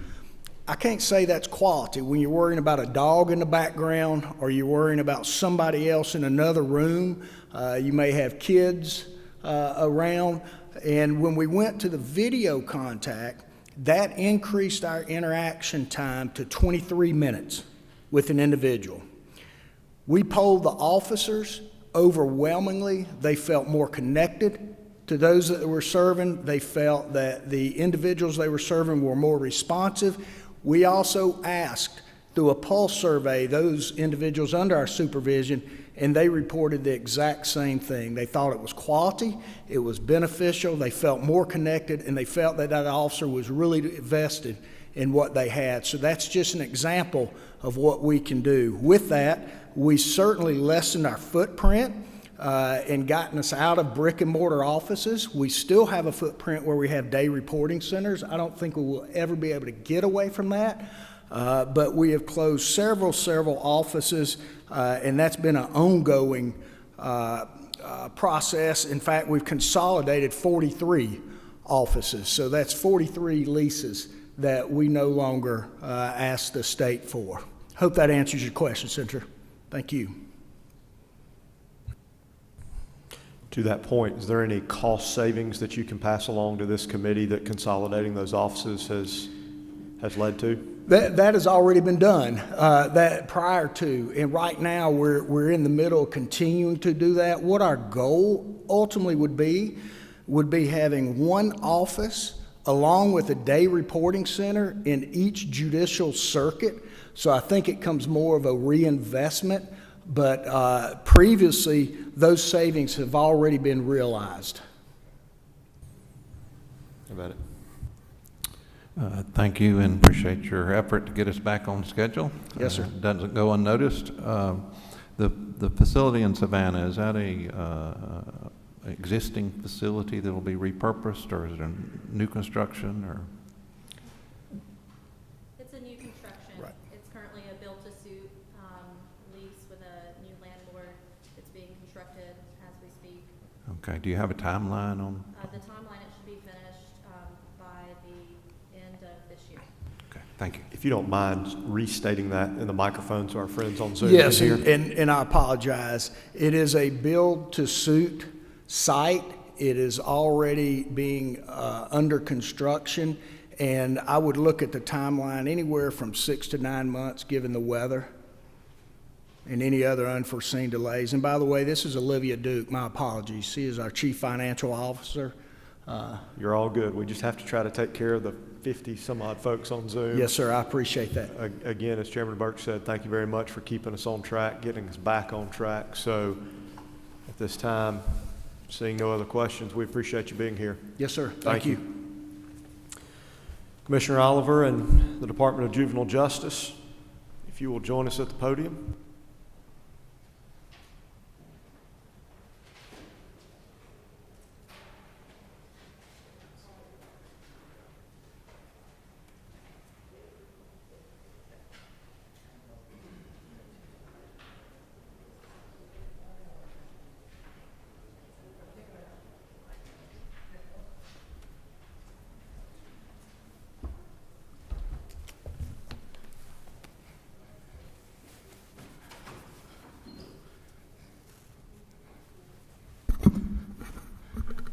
Morning, Chairman and members of the committee. It's always good to be back before you all this morning, and as I highlight some of the good stuff that the Department of Juvenile Justice is doing, and then go over the governor's recommendations outlined in our budget. I have a brief slideshow. Just want to update this body on our mission statement that we've actually updated since we last saw you all, and then also our vision and our culture. So we go over our mission statement really quickly. The mission of the Department of Juvenile Justice is to transform young lives by providing evidence-based rehabilitative treatment services and supervision, strengthening the well-being of our youth, families, and fostering safe communities. And that's kind of going along the lines with updating it to conform with the code and the title that we're bound by. Next slide. And then our priorities are same as always, is operate safe and secure facilities and communities, provide a robust continuum of evidence-based behavioral health programs and services delivered to DJJ youth in facilities and communities, gang prevention and intervention, effective response to human trafficking victims and families, recruitment, retention, and succession planning. Next slide. And then our culture. This is something new that we want to embrace to encompass something that, to go along with what you all did with the allowing us for the 10% increase that we did for our JCOs last fiscal year going into this fiscal that we're currently in now. But our culture wheel represents the culture at DJJ in which we want to represent. And let me just start by saying this, that each member of our, of the agency has embraced this. Every spoke of this wheel actually came from our employee engagement survey, and they have a part in it. So they had some buy-in. All the employees had buy-in into the culture wheel. So the DJJ culture wheel represents the agency's values and reinforces the commitment we have to our employees and youth in our care. Each spoke of the culture wheel represents the different aspects important to the success of the agency. Next slide. And then last but not least is our core values in our inverted pyramid. The inverted pyramid displays DJJ's core values and emphasizes that the department's most important objective is to focus on youth, families, communities, and frontline workers, support staff, and serving them daily. And the culture wheel and the mission statement, culture wheel mission statement, and along with the inverted pyramid are displayed at our central office and some of our facilities around the state. So it reinforces our commitment to not only to our staff, but our youth and our care as well. And it sends a clear message that, that's what we're going to focus on, along with supporting things that's in the budget. So we'll go ahead and move into the amended FY 2022 budget. That should be located on page 249 in your tracking sheet. First off, we have our community service line item, and number one is most importantly increase funds by $5,000 to pay our full-time employees. That's going to go a long way for our employees. And let me just touch on this, and because it's going to carry over into the other programs as well. Last year I think I came before this body and we told we had a 97% turnover rate in our JCOs.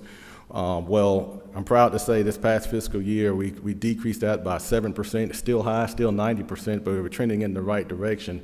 I think it's a direct reflection of what this body has done to provide that 10% increase that was self-funded last year, and along with our culture and things that we've changed within the organization. Overall, agency turnover rate has decreased by 5%. It was 45 this past fiscal year, or last fiscal year, I'm sorry, and this last year it was 40%. So still high, but we're trending in the right direction, and I think with the 5% increase in salaries, it's going to continue to trend that way. And so we're just going to very supportive of the governor's recommendation on that. Number 2 is a transfer of funds from secure detention to provide a 20% increase for our juvenile program managers to provide parity with previous provided salary adjustments. Prior to that, our program managers are our community service managers who run our community service probation officers. And when the 20% was given to law enforcement several years back, they didn't get it. And so they're typically underpaid for the people that they're supervising, anywhere between $14,000 to $18,000 a year. And so transferring these funds as self-funded from secure detention will get them in line with where they need to be as far as salary. Number 3, increase funds to reflect the loss of Title IV-E funding associated with the October 1st, 2021 implementation of the Family First Prevention Act. And so that's going to be to the tune of the amended budget of $525,000. And number 4, increase funds for our RWO program to reflect the loss for the Title IV-E federal funds. Next, we move into the Department of Administration budget in the amended 2022. And again, an increase to pay for all full-time employees by $5,000, and then transfer funds, number 2, from secure detention again to fill the vacancies for our lapse factors and to increase those positions so we can fill those positions. That's critical need. That's a critical need for us as we recruit new employees and have them come in. They're our support. They're the admin services inside administration and finance, HR, investigations, and several other things to make sure that we're bringing in quality folks. And so it's important that we actually provide that line item there. Next is our YDCs, our secure commitment. And I won't belabor this and go through this. I'm just going to skip down. The $5,000 increase is going to translate through all programs, as you can see. But number 2 is increased fund to provide a one-time salary supplement for our certified teachers of $2,000. As you all are aware, DJJ we have our own school system, the 181st school district in the state of Georgia, and so we do have certified teachers. We're Cognitive certified, accredited, and so the teachers do a wonderful job in there, coming in and day out, providing quality education to the youth in our care. So I'm very appreciative of the governor's recommendation on that to look after our teachers, especially within the Department of Juvenile Justice. And our RYDCs, our secure detention, again, I'd just like to draw your attention to number 2. I'm skipping down after the $5,000. That's the amount that's going to be transferred for the self-funded salary increase to support our juvenile program managers that I previously spoke about. And then same thing for number 3, and then number 4 for our teachers.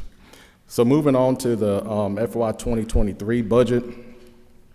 Again, I won't go into the $5,000 increase. I think that's self-explanatory. It's really helping our staff there.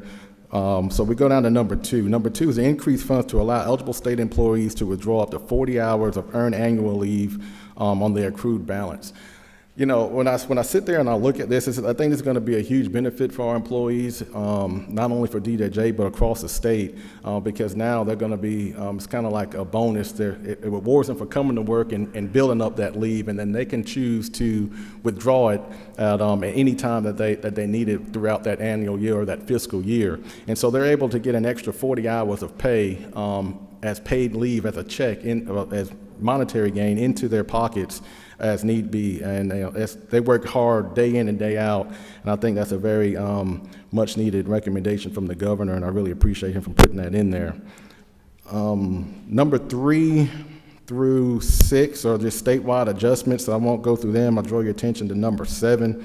Again, that's the transfer of the funds to sustain the 20% increase for our juvenile program managers in our community, and number 8, to increase the funds for our Title IV-E that I spoke about in the amended budget. And then number 10, we'll skip down to number 10, the transfer of funds to Criminal Justice Coordinating Council for one juvenile detention alternative coordinator position. That JDI position traditionally sat, and we funded it at DJJ, I think just to make the books a little bit cleaner, and put that money exactly where that position goes. We're requesting that those funds be transferred out of our budget and give to CJCC so they can monitor that on their end. Next, in the Department of Administration in the FY 2023, again, everything that I really spoke about in the community budget as far as number 2 and the statewide adjustments, so I won't go through that. I'll leave some time for questions and make sure we stay on track here. But I'll draw your attention to number 7. Again, it's a transfer of funds from secure detention to fill that vacancy for that lapse factor that we had initially, and that we can fill those funded positions in our admin budget. In secure commitment, our YDCs, I'll draw your attention to number 7. That's the increased funds for teacher training and experience. As you know, we got to stay in line with the teachers out there and outside the wire, so to speak, and to make sure that we're paying them for their training and experience. And that's a minimum of $43,000 to make sure those teachers, when they go back to get those continual education, and then also their certificates, that we're paying for that experience. And again, the increased funding to provide that $2,000 pay increase for our teachers. That's in number 8. And then number 9 is to provide funds for capital maintenance and repairs. That's a $3.9 million ask that's put into the budget. I think that's very much needed as far as making sure that we're keeping up with our maintenance and repairs at our 25, in our 6 YDC locations around the state. Secure detention in our YDCs, I draw your attention to, again, number 9 is to increase the funding for our teachers there for their training experience.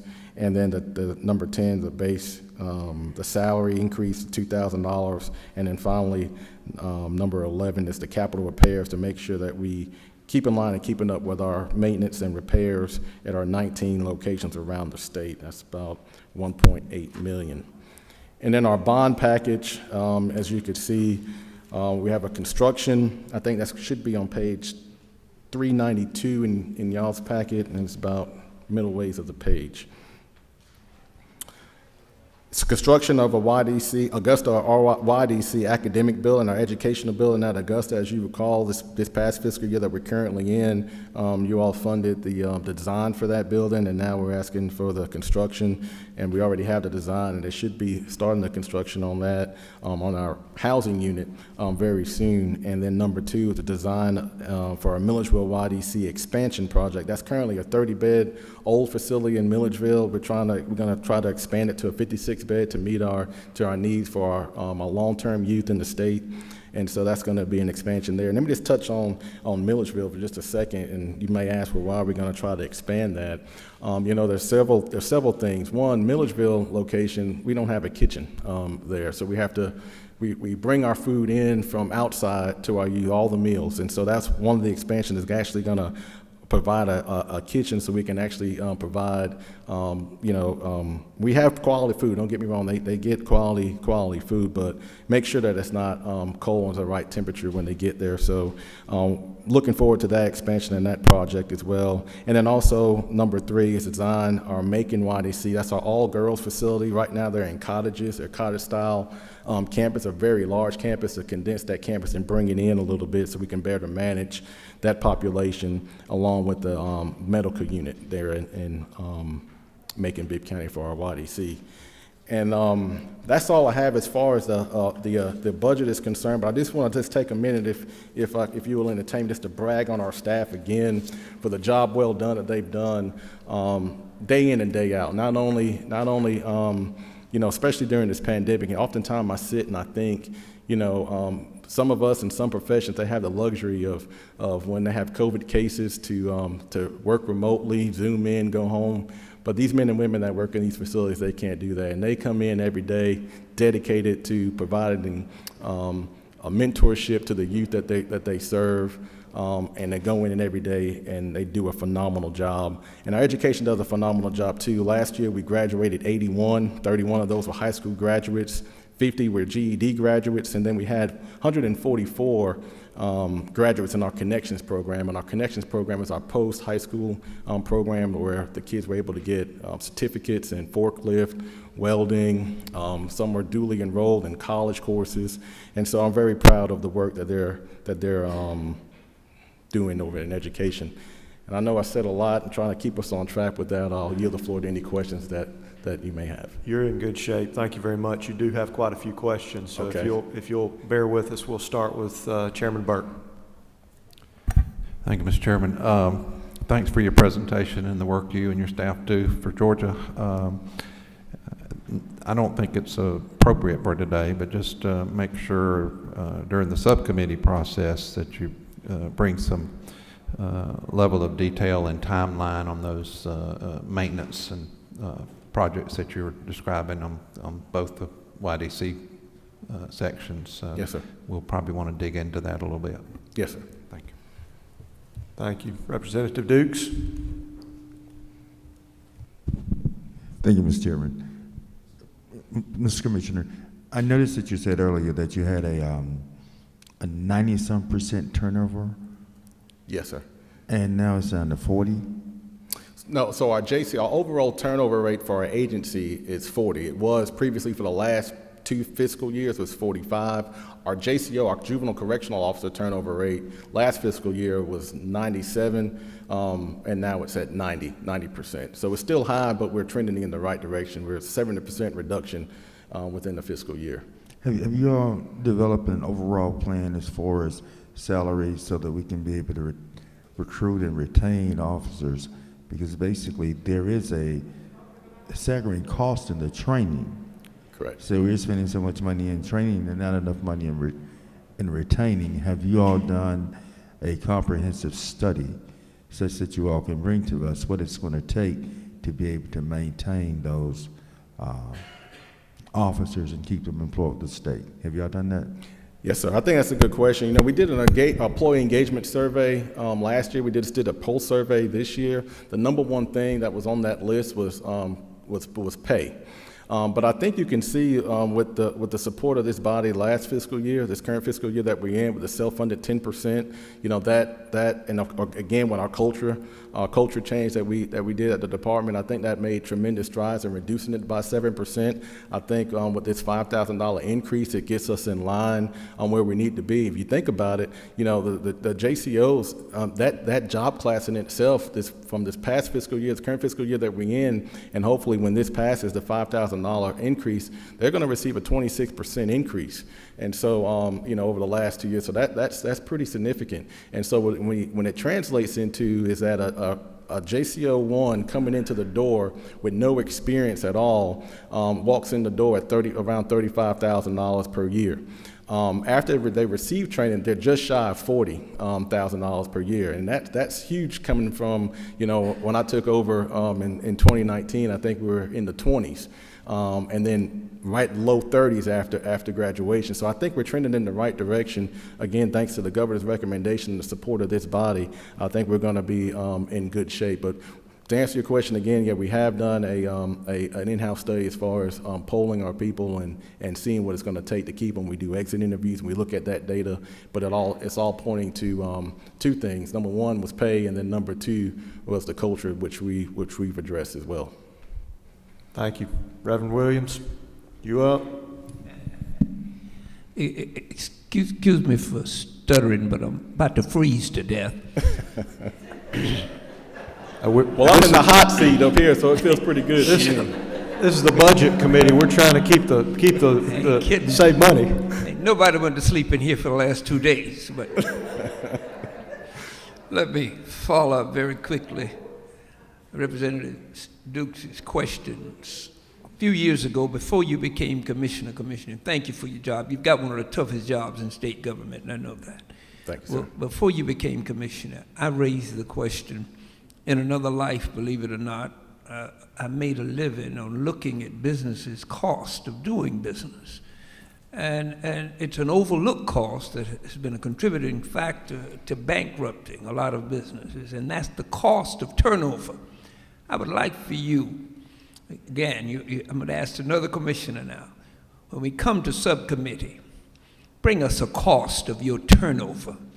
There is a cost for that higher turnover because literally they don't get to know each other. I mean, 40% is big. So please attach a cost to that, and it brings into perspective that you're really not doing a lot of raising when you're lowering your costs for such high turnover. But Please, would you do that by the time subcommittee comes? Yes, sir. I can probably answer one for our highest turnover class. So currently, it costs us, taking out our field training officers because they're already there and already paid, it costs us per cadet to train about roughly $5,300 per cadet to train. And so when you look at the amount of turnover we had to replace those JCOs this past fiscal year, it was around 552. So it's almost close to $3 million just in the JCO series that we had to that we lost in training costs replacing people. If you just look at, but we lose most of our people, looking at our data, we lose most of our people within the first 30 days. So some of them might not even make it to training. So when you break that cost down for our JCOs that we lost last year, just the onboarding cost alone cost us about $315 per cadet just to get them onboarded through the hiring process, as far as the medical screenings, our physicals, background checks, and things of that nature. And so you're looking somewhere around, what is that, $178,000 $178,000 just to onboard them if they leave, according to the numbers that we lost last year, if they leave before they complete training. $3 million, don't you? Yes, sir. Senator Albers, did you get your question answered? Okay. Senator Davenport. Thank you very much, Mr. Chairman. Thank you, Commissioner, for what you do for the youth of our state. I had constituents who called me about these contracts and with the Department of Justice. I know you have a lot of them, but help me to understand this particular one, and it's from DFACS, Education System Management. I guess that's the state's only intensive substance abuse and mental health treatment facility. Is that correct? I'm not sure, but I'm not sure about that one, ma'am. I understand that's the only one that's contracted with the Department of Juvenile Justice. Now, I know we have our own in-house behavioral health team there. They do a phenomenal job. Now, contracted out, I have to look. Like you say, we have a lot of contracts, but I can follow back up with you on that one. Okay, if you can follow up on that one, because I'm not sure. I was going to sit down with them, and I told the doctor that I would check and see, but I understand that there are only 5 children in the facility, and I'm trying to see why are we housing children in the detention center who are waiting placement for treatment services in the detention center facility.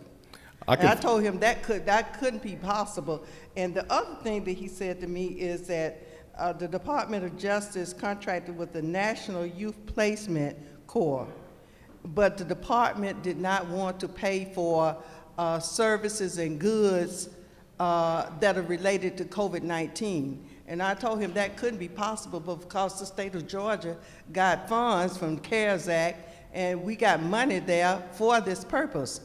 So that couldn't be possible. I was going to email you about it, but then I said, since you were coming this morning, I would just ask you about it, because I need to understand this. I know one is in Jonesboro, and I haven't had time to go visit the facility or try to get over there. And I think one might be in Riverdale. I'm not sure, but I need to understand this, because if we have the money there and we have the we have the resources, the state of Georgia has it. So I just need to understand what's happening here. Okay, and I'll be happy to follow up with you and sit down and give you a call. Definitely, hopefully I can try to get answers for you today on that and follow back up with you sometime today. I'll be around. Okay, very good. Thank you. You're welcome. Thank you. Commissioner, I've got a couple of questions online that I'll give to you. Dean Smyrie says, Commissioner Oliver, I can't find the child welfare 10% provider rate increase in the DJJ Community Service Program. The General Assembly has had to fix this when both DFACS and DJJ rates were not increased at the same time. Can you address this issue? It's of importance to me and the state of Georgia. Thank you for your service. Yeah, thank you for the question. Yeah, we recognize that too, and we've made OPB aware of it and the governor's office aware of it. But in the event that the increase in funds for our RBWOs will be enough, we believe, to cover that 10% increase. But he's absolutely correct. It might have been an oversight and wasn't placed into our budget. So OPB is aware of it, though.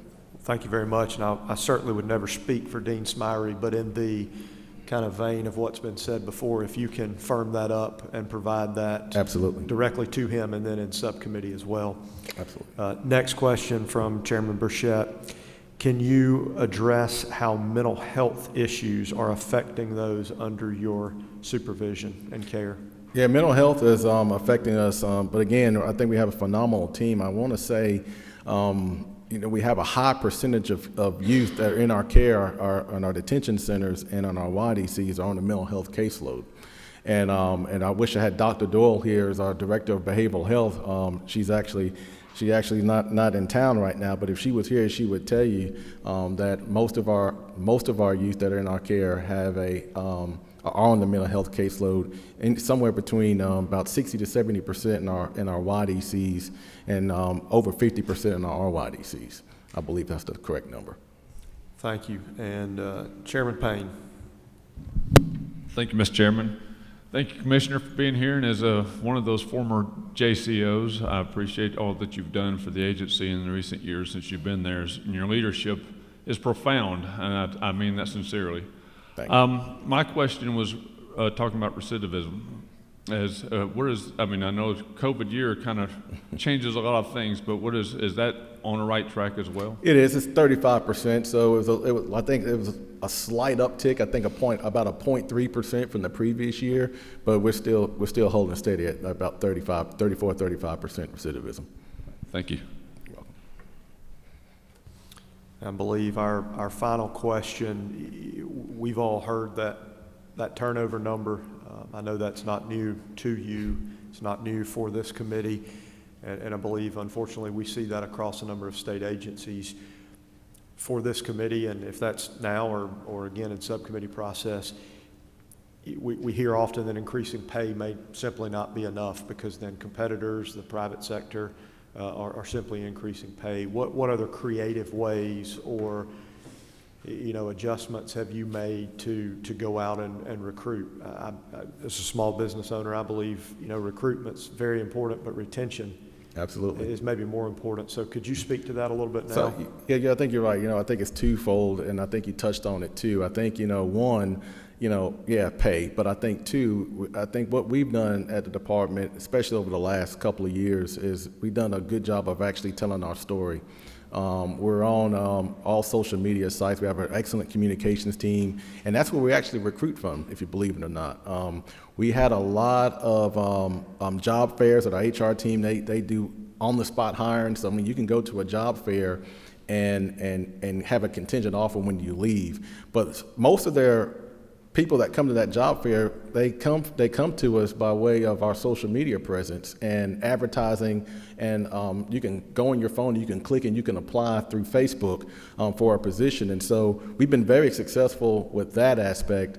But then again, it's also that retention piece. So we have that recruitment aspect in there that we're doing a good job with that. But we also got to do a better job of retaining people. And Georgia's the #1 state in the nation to do business, and I think with things that's proposed in this budget, things in the last legislative process, definitely helps us keep us on track with that and gets us on the right track as far as paying our state employees better.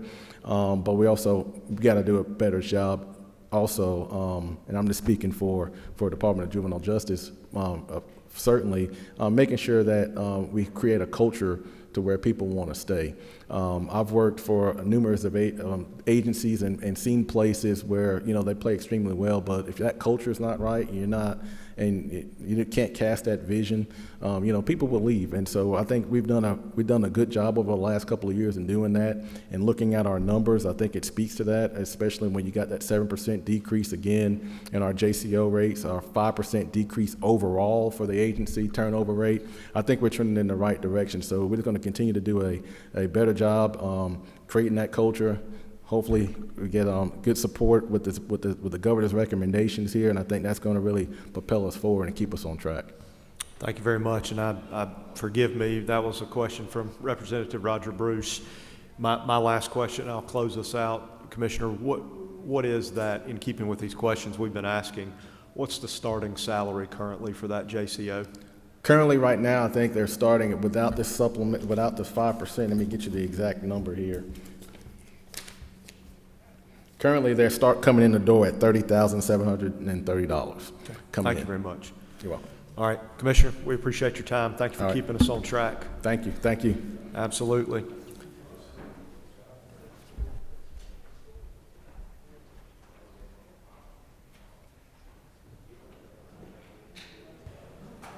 General, if you will, we've been going all morning and we are ahead of schedule. If I could allow the committee a few minutes of break. So I have 11 o'clock. Let's come back at 10 after. 10 after 11, we'll get started sharply and promptly. Thank you.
All right, members of the committee, it is 10 after. If you will, please come in and take your seat so we can make sure everybody has time for that nap over lunch.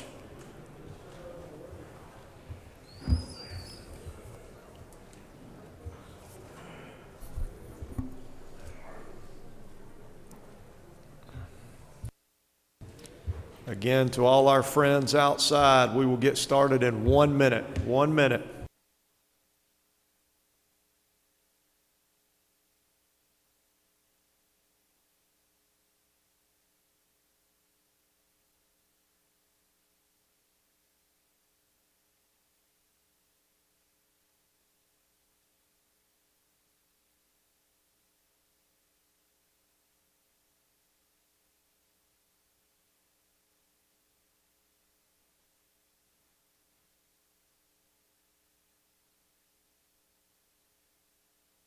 All right, we've given enough fair warning. General, thank you very much for being here. The podium is yours and the mic is hot.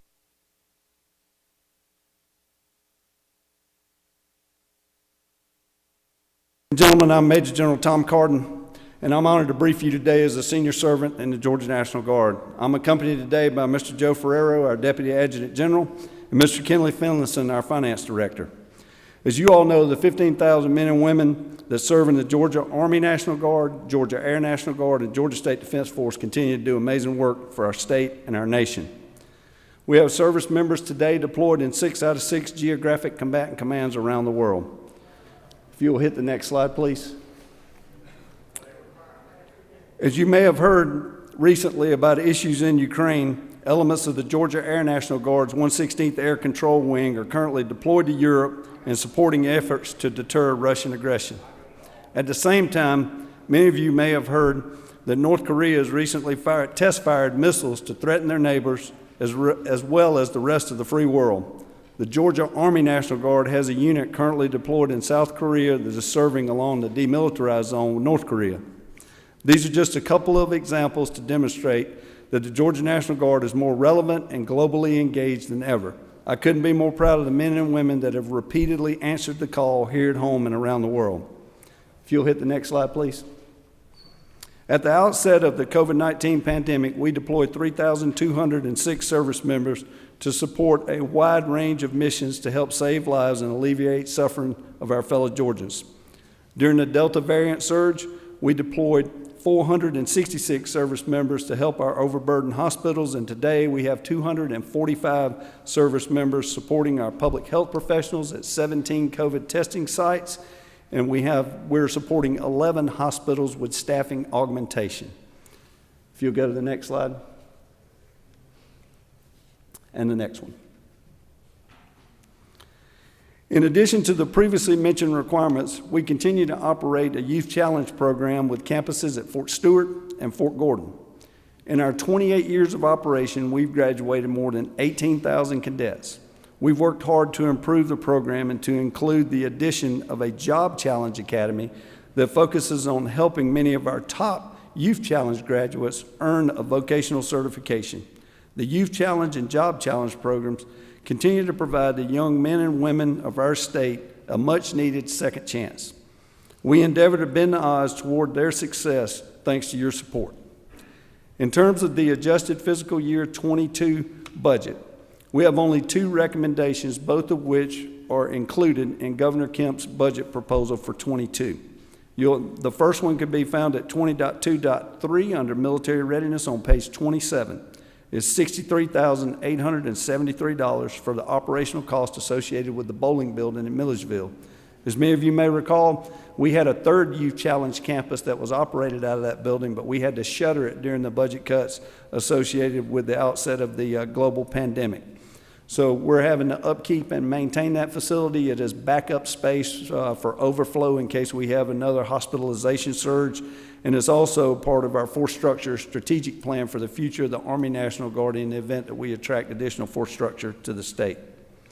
The second one can be found at 20.2.2 under military readiness, also on page 27. It's $3,845,000, and this is for additional demolition work at the former Lorenzo Benz Youth Detention Center in Fulton County.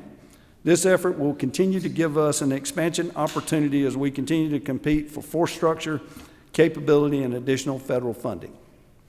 As we transition to the state fiscal year 2023, we have only one additional recommendation from the flat budget proposal. This is also included in Governor Kemp's budget proposal for 23.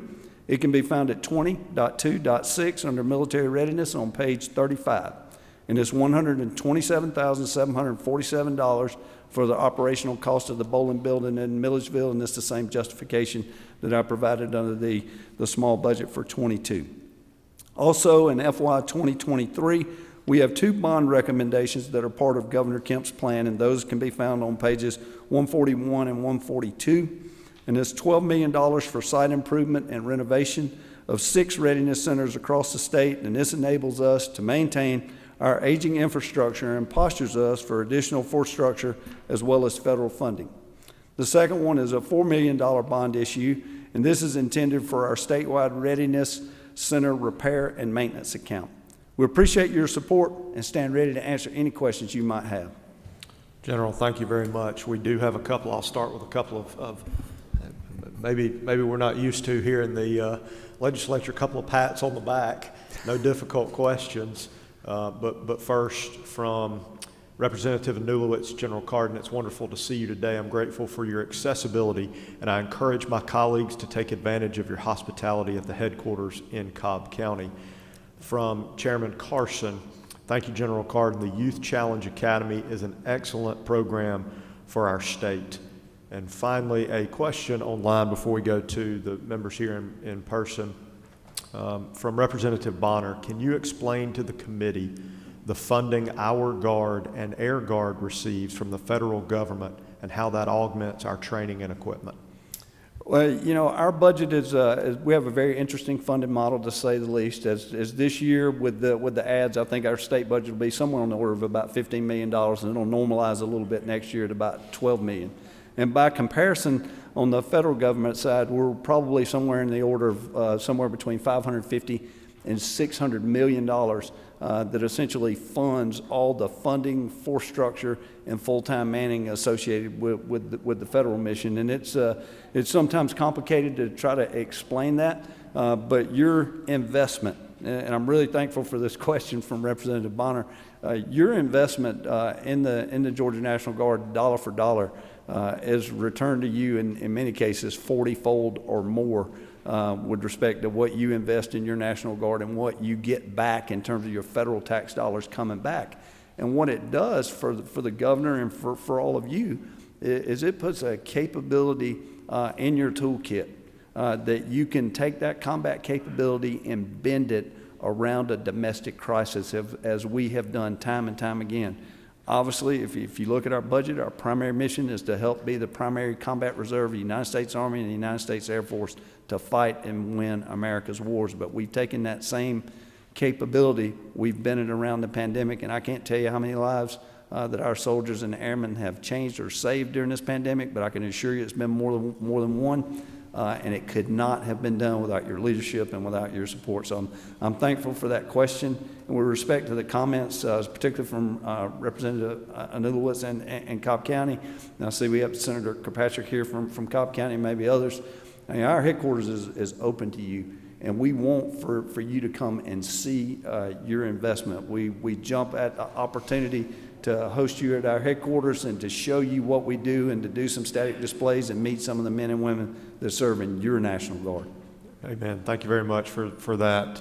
Chairman Burke. Thank you, Mr. Chairman. General, thanks again to you and your staff for the work you do every day. And I'm going to continue in that pat on the back vein there, Chairman. I know from my real job the work that your team did with the long-term care facilities and the challenges that they were undergoing. I really and truly think there would have been catastrophic results if not for the work you did. And this was not the type of work that you normally associate with warriors, but it was extremely important to the grandmas and grandpas that we all love. So I want to personally thank you guys for that work, and appreciate all you do. Thank you, sir, and we'll pass that on to the men and women in the formation. All right, folks, we're going to do the best that we can. We have 9 minutes. Please keep that in mind. We have 5 questions. Senator Sims. Thank you so very much, and thank you, General Cardin, for your service, and thank you for all that you do for the state.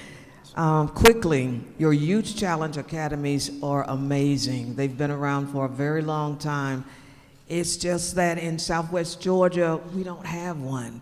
We have relied heavily on the junior ROTCs, but the last few years, we can't get instructors to come and work with our schools. So, having said that, we will find a campus, we will find land, whatever we need to become a part of, to get one started in Southwest Georgia. So maybe we need to talk offline. Well, Representative Sims, thank you for the comment and the Yes, support, and I will personally commit to you that myself and our staff will come to Sumter County. I'm from your county. Yes, and great. And we'll talk to your school superintendent. Yes, sir. And so you don't have to have a Youth Challenge campus in your county to get services from Youth Challenge. We serve all 159 counties in the state of Georgia, and so if there's some underserved youth in your area that want an opportunity to come to Youth Challenge, we want to make that opportunity available to them. Yes, sir. Thank you so much. Appreciate you. Yes, ma'am. Senator Albers. Thank you, Mr. Chairman. General, thank you, as everyone else mentioned, for your great, extraordinary leadership and service. Can you give us a quick update on what role the Guard is currently playing in securing the southern border of the U.S. with the crisis at the border? Senator Albers, thank you so much for that question. We just brought 283 soldiers back from the southwest border. They had a mission set there for a year. We replaced them, and we've got 163 soldiers on the southwest border, and they have a support role with Customs and Border Protection. And so obviously you all have seen the news. This is not a new problem. There are pictures in my headquarters of the Georgia National Guard deployed on the southwest border in 1917 before World War I. So we've got quite a bit of experience on the southwest border. So the 163 soldiers we have there now, we have part of our military intelligence battalion. Obviously, they're looking south of the border, drugs and human trafficking coming across the border. They provide that information to Customs and Border Protection. You know, obviously, because of intelligence oversight laws, once that crosses in and has a U.S. nexus, we have to hand that off to Department of Homeland Security and Border Protection to deal with those issues. But they're looking deep into that issue before it ever gets to our border.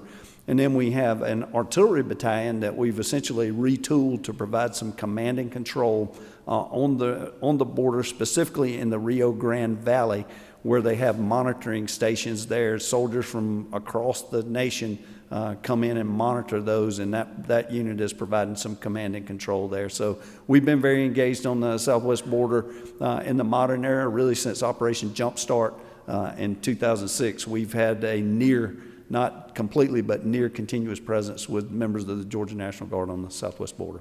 And I think they're doing a great job for what it's worth, but I'm a little biased. Chairman Knight. Thank you. General, again, just following up Senator Burke, thank you for all of what you and all of our folks have done to help the state during this COVID period. But I want to follow up on Senator Sims' comment and questions in regard to Youth Challenge Academy. And again, this is a program that is highly successful. And it is looking at our youth that are really at risk. They've dropped out of high school, they're unemployed. Your success goes without question. Tell me, what's the secret sauce? What is that program, at the heart of that program, that is taking those individuals that are at risk and making them and letting them turn their lives around and reach the most potential? What is the secret sauce? What are the elements that these young people are coming out with? Well, sir, thanks for that question. And the secret is there really is no secret. At the end of the day, we change the environment. It's a 22-week in-residence program. Our cadre come in there, they care about the kids. They just want to bend the odds in favor of those kids being successful. And if there is a secret, it's really the people that we have that invest in those kids. Every time I visit those campuses, our staff that, they don't get paid very much and they work a lot of long hours. And when I talked to them about retention, I heard some of the previous discussion here about staying on. Many of them will tell you it's not about the income, it's about the outcome. They get a lot of satisfaction seeing the success of these young people.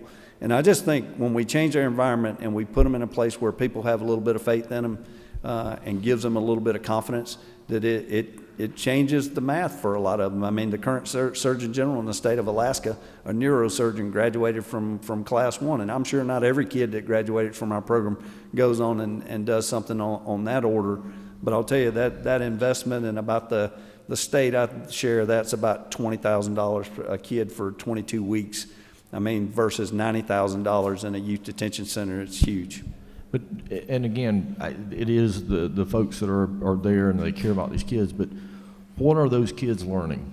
What is making them, what are we instilling in those kids that are making them confident, that are instilling within them the confidence, the ability, the values that they need to go out and then be successful? I think structure, if I had to put it in one word, I'd just say it's a structured schedule. It's physical fitness every morning before the sun comes up. It's a regimen, it's a routine, and it puts them in the classroom, and it enforces a set of standards that are uncompromising. I mean, if we got kids in the Youth Challenge program that want to fight or want to be a member of a gang, we don't keep them. We don't recruit from the Glee Club, and to just be frank with you. But we're trying to help these kids to be successful, and we provide some structure for them.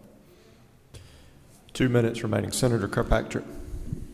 Sorry, at the risk of running out of time, Mr. Chairman, I'll keep it short, but I can't miss the opportunity to just mention that this is not what you thought you'd be doing when you raised your hand to do this job.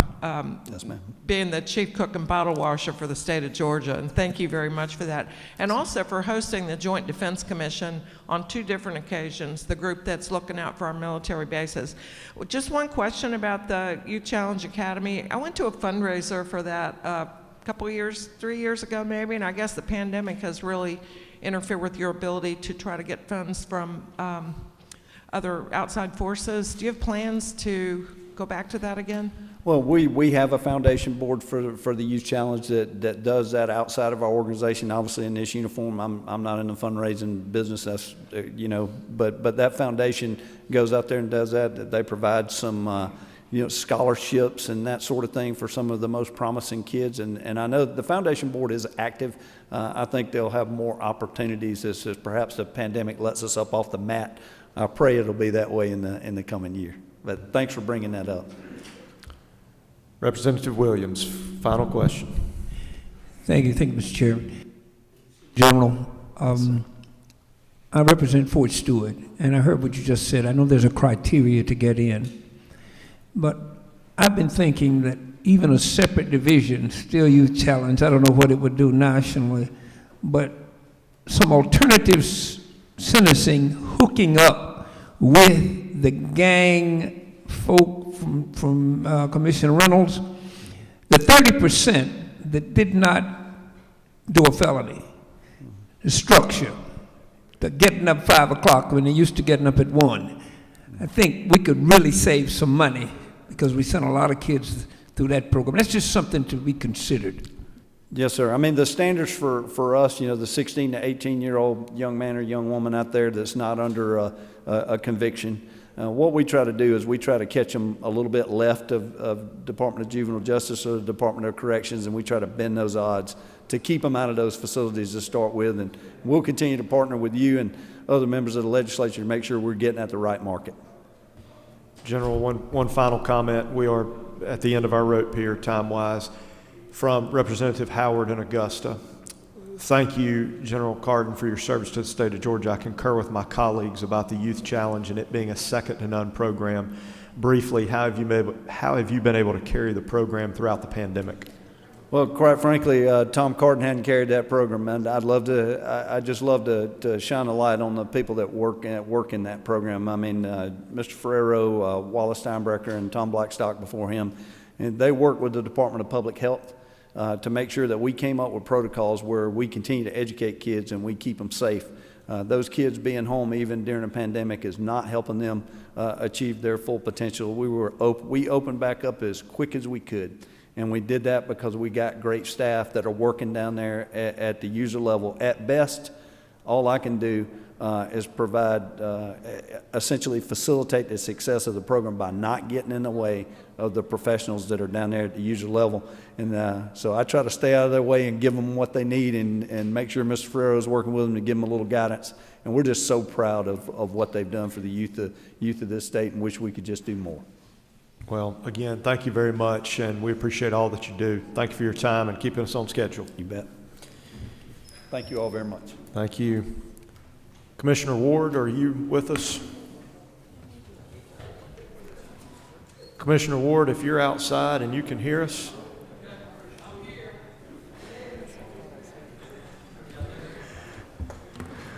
Perfect. Thank you. We're well. That's okay. The podium's yours. The mic is hot, and just so you know, we are working diligently to stay on time and on task today. So you are only 1 minute. They only ate 1 minute into your time, so you have at it. I can assure you, I'm gonna keep us on schedule today, sir. Mr. Chairman and the House and Senate Appropriations Committee, thank you for giving me the opportunity today to be before you. The mission of the Georgia Department of Corrections is to protect the public by operating safe and secure facilities through the development of professional staff and effective offender management. Our non-negotiable mission is continually tested, and I'm pleased to once again say that our team continues to rise to that challenge each and every day. Next slide, please. Next, I want to give you a quick GDC snapshot. Right now, we have a total of 92 facilities statewide, and that's considered of county camps and private prisons. There are a total of 35 state prisons. We have 7 detention centers, 12 transition centers, 11 residential substance abuse treatment centers, RSATs, and 2 integrated treatment facilities. Next slide, please.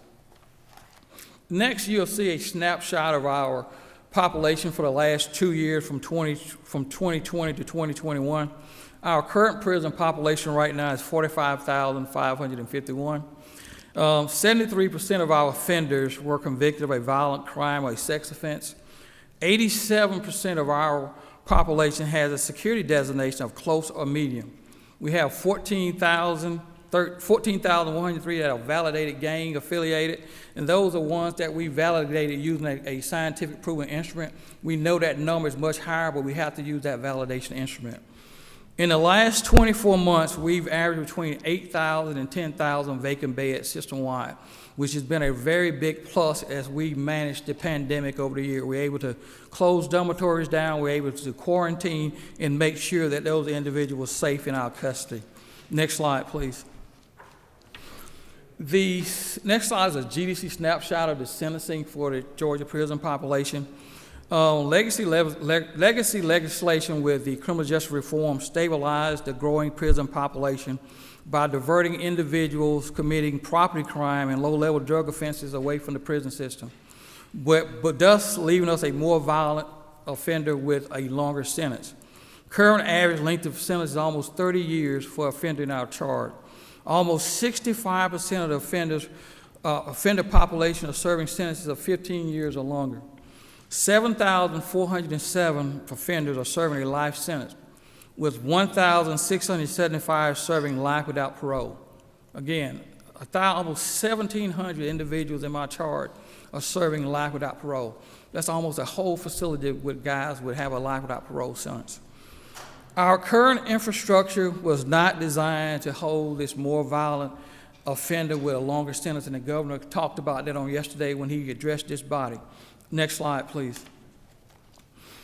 We began, from a GDC snapshot as it relates to health, we began the fiscal year with approximately 9,873 offenders with a diagnosed mental health classification. That's almost 21% of our population has a diagnosed mental health condition. The top diagnosed mental health conditions are depression, anxiety, personality disorder, schizophrenia, with several of those having dual diagnosis with a substance abuse problem to go along with it also. Beginning in FY20 through FY21, GDC expanded our mental health bed services at 8 facilities by adding additional 550 beds statewide. In FY22, we intend to expand our services to additional 10 facilities by creating another 375 additional beds system-wide, 375 beds. We have a total of 1,684 offenders that are classified level 3, 4, 5, and those individuals have a designated bed. But our largest group is our level 2 offenders. And the level 2 offenders are those individuals that if they're taking the medication, they're compliant, they can walk around just like we can in society and be free. But those are the ones that we're concentrating on expanding, having that mental health footprint statewide for those individuals if they decompensate and go into some sort of depressive issue. On average, we have about 11,000 plus offenders with a chronic care illness. We have cardiovascular disease, diabetes, respiratory COPD, cancer, liver disease, and HIV. The department dispenses over 90,000 prescriptions per month. That's mental health medications, whereas just general medications alone. That's 90,000 prescriptions a month. Now I would like to share with you some of the accomplishments during the past year. Even though we were dealing in a pandemic, I still want to talk about some of the successes that we've had during this past year.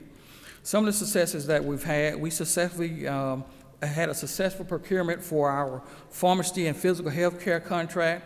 On April 1st of 2021, we signed a contract with CorrectRx for pharmacy services. Services fully transitioned on June the 7th, 2021. We have seen month-over-month improvements in quality, efficiency, and cost reduction by going with CorrectRx. Our physical health contract, WellPath assumed management of responsibility on September 1st, 2021. We ended a 23-year relationship with Augusta State University. I think several of you have been here in the past couple of years. In the amended budget, we would have to come back and ask for more money for health care costs, but we put it on the street and now we got a vendor that beginning February, we got to have a vendor now that has the background in correctional health care delivery and can manage that cost for us. Beginning February the 1st, 2022, we will begin implementation of new technology solutions, including modelized telehealth, EHR, and diagnostic solutions. For the longest, we did not have electronic health records. We do have it now, starting February the 1st. Through the maximization of behind-the-wire care, we can have more predictable and sustainable costs, so we don't have to keep asking for additional money. Virtual courts.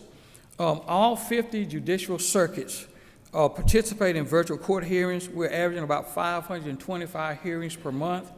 5,034 virtual hearings were conducted in fiscal year 21. We're projecting 6,300 for fiscal year 22. And some of the type of hearings that we've conducted includes motions, pleas, sentencing, habeas, and arraignments.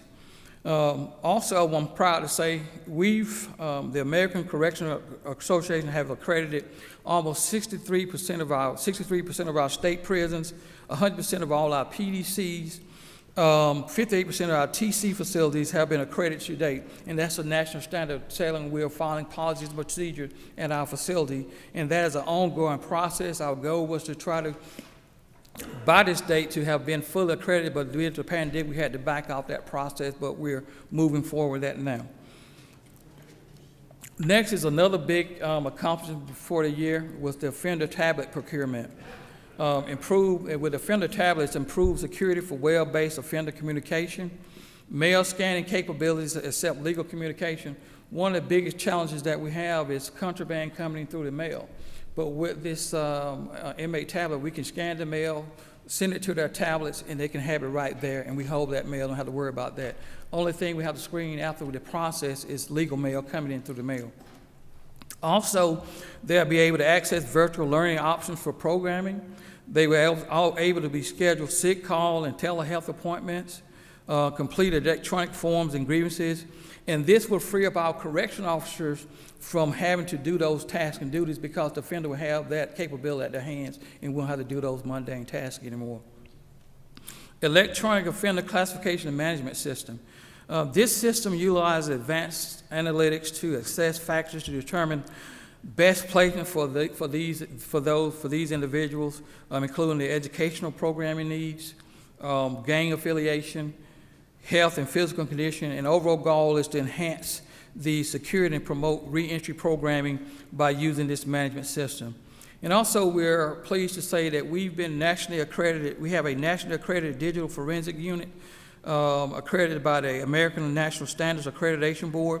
So our forensic unit, we do a lot of things with as far as confiscated cell phones, getting data out of those cell phones and prevent those individuals from using illegal activity with those cell phones. We also, during this pandemic, we created an automated web-based visitation system. This allows family members to schedule visits online and allow GDC and allow us the ability to manage the visitation process more efficiently. Offender programming, we've created mobile classrooms to allow for movement of programs and instructors. We've used training simulators to support hands-on learning during this past year. We've increased OJT program by 17 programs for the fiscal year. And also, we provided almost 14,507 vital records to those offenders returning back into society. Those vital records are birth certificates, Social Security cards, and valid IDs to make sure those stumbling blocks are not there before them when they return. Also, the vaccination administration administer vaccines in the system. 75% of our inmate population has received their first dose. We have 66% have been fully vaccinated, 26% have received their initial boosters, and this is an ongoing process. As those individuals become eligible, we'll administer those vaccines, but the vaccine is available for any offender in our population that wants to take a vaccine. Managing an agency and a population of this size does not come without challenges. Next slide, please. Workforce, our biggest challenge. Hiring is not an issue with us. The issue that we have is retention, a highly competitive job market due to increased opportunities and increased salaries. Our current turnover rate right now is sitting at 49% of our correctional officers. We have a challenging work environment. We have aging infrastructure. We have a more violent offenders with longer sentences and a lack of telework capability for our staff. I tell a lot of people say, well, during the pandemic, a lot of individuals had the capability of teleworking. If you work inside a facility, you did not have that capability of teleworking. I tell all the time, my men and women each day had to go face an invisible enemy, try to protect those individuals in our charge. And they did an awesome job, a courageous job year in and year out to do that. Some of the accomplishments, also, one of the other biggest challenges, younger workforce looking to use technology. A great deal of what happens inside a facility is manual. We have log books you have to write in.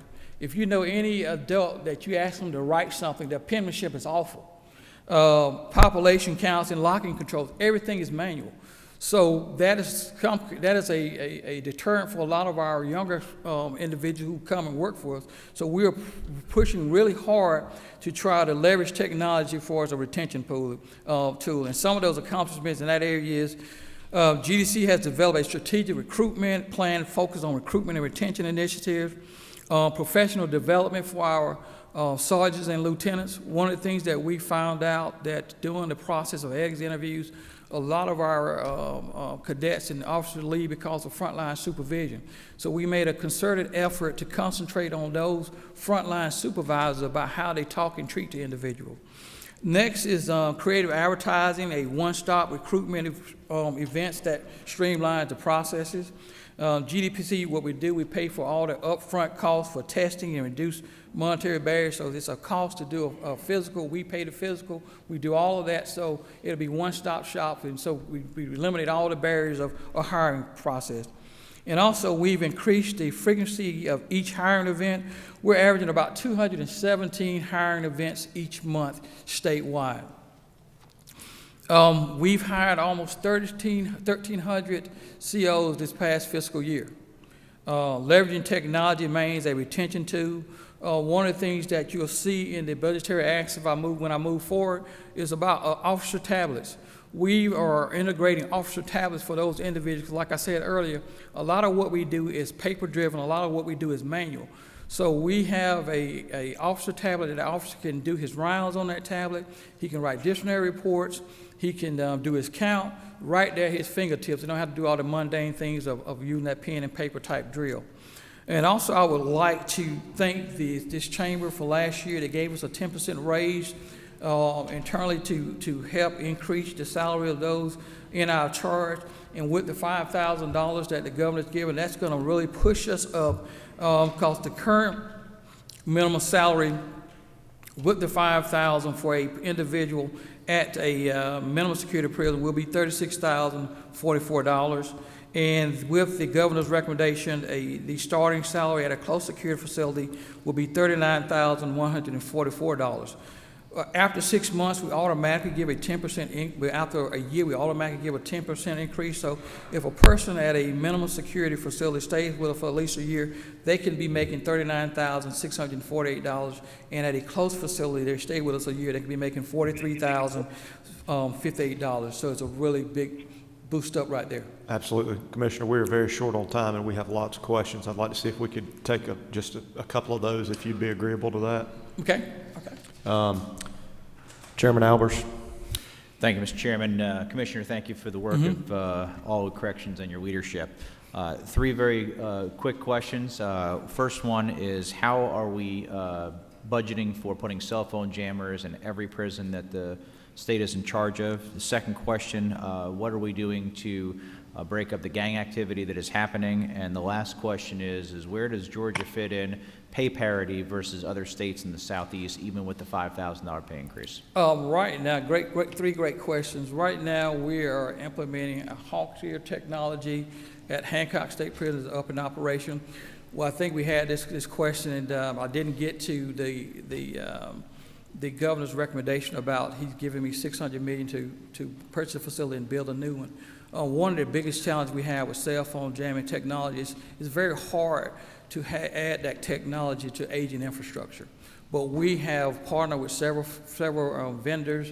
We're at Hancock State Prison. We're in the process of Valdosta State Prison right now.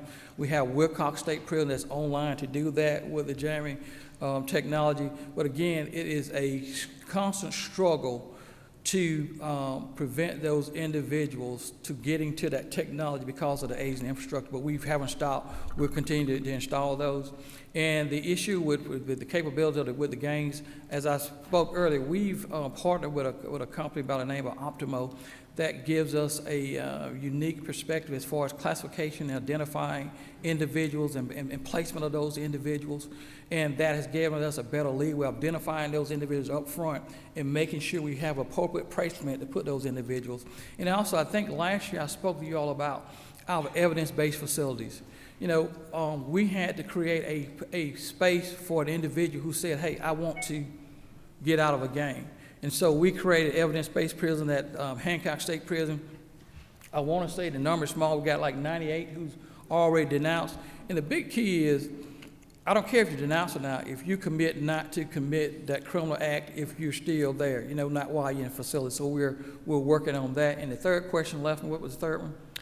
It has to do with the salaries with the $5,000 raise, of where we stand with other states in the Southeast. Well, kudos to the governor for giving us the $5,000 increase, but if you've looked at the local news or watched the local news like Tennessee, I think they are well over 40,000. They're giving 5,000 sign-on bonuses. South Carolina, as far as South Carolina, Tennessee, Alabama, we're kind of at the bottom as far as with our pay raises right now. Thank you. Okay. But again, everything is a shot in the arm, so I'll take it. Senator Sims. Thank you very much. And thank you so very much for your information this morning. It's very enlightening, and we appreciate very much you understanding that prison is not the Ritz-Carlton, like some of our folks think that everybody should have everything that they want just because they have committed a crime. And I applaud you and I applaud your officials for what you do to keep us safe, because once a lot of them are let out, they come back into the neighborhoods and repeat everything that they did to get in the first time. Also, gangs are not just a big city problem anymore. We have a huge problem in the rural areas. My question is, gangs are being funded, they're poor. Where does the money come from? Gangs are being equipped with weapons. Where are they coming from? And how do we stop this problem? We always hear about the gang problems in the cities, but it's just as prevalent, if not more, in the rural areas because we have a lot of wannabes. But thank you, Commissioner, for what you do and for standing up for those of us that want safe neighborhoods, because that's exactly what your job is all about, keeping our neighborhoods safe. Thank you. Okay. All right. Was there a question attached to that? Okay. All right. To the members of the committee online and here in the room, we are 1 minute past. There are too many lights here lit up. There are too many questions online for me to try to pick and choose those. Commissioner, I think, if you will, that goes to show that there's still quite a bit of questions and comments that the committees in both chambers would like to make. So if you will, I'm sure there are members who will try to catch you in the hall and speak to you. I will be outside and answer every question asked. Thank you. And to those members online, if you will, try to find someone. If you need a question answered, text it to them here. Commissioner, we appreciate you agreeing to be outside, and thank you for being here today. Okay, thank you. Colonel Wright, if you are outside, Colonel Wright, and you can hear me, we are ready for you.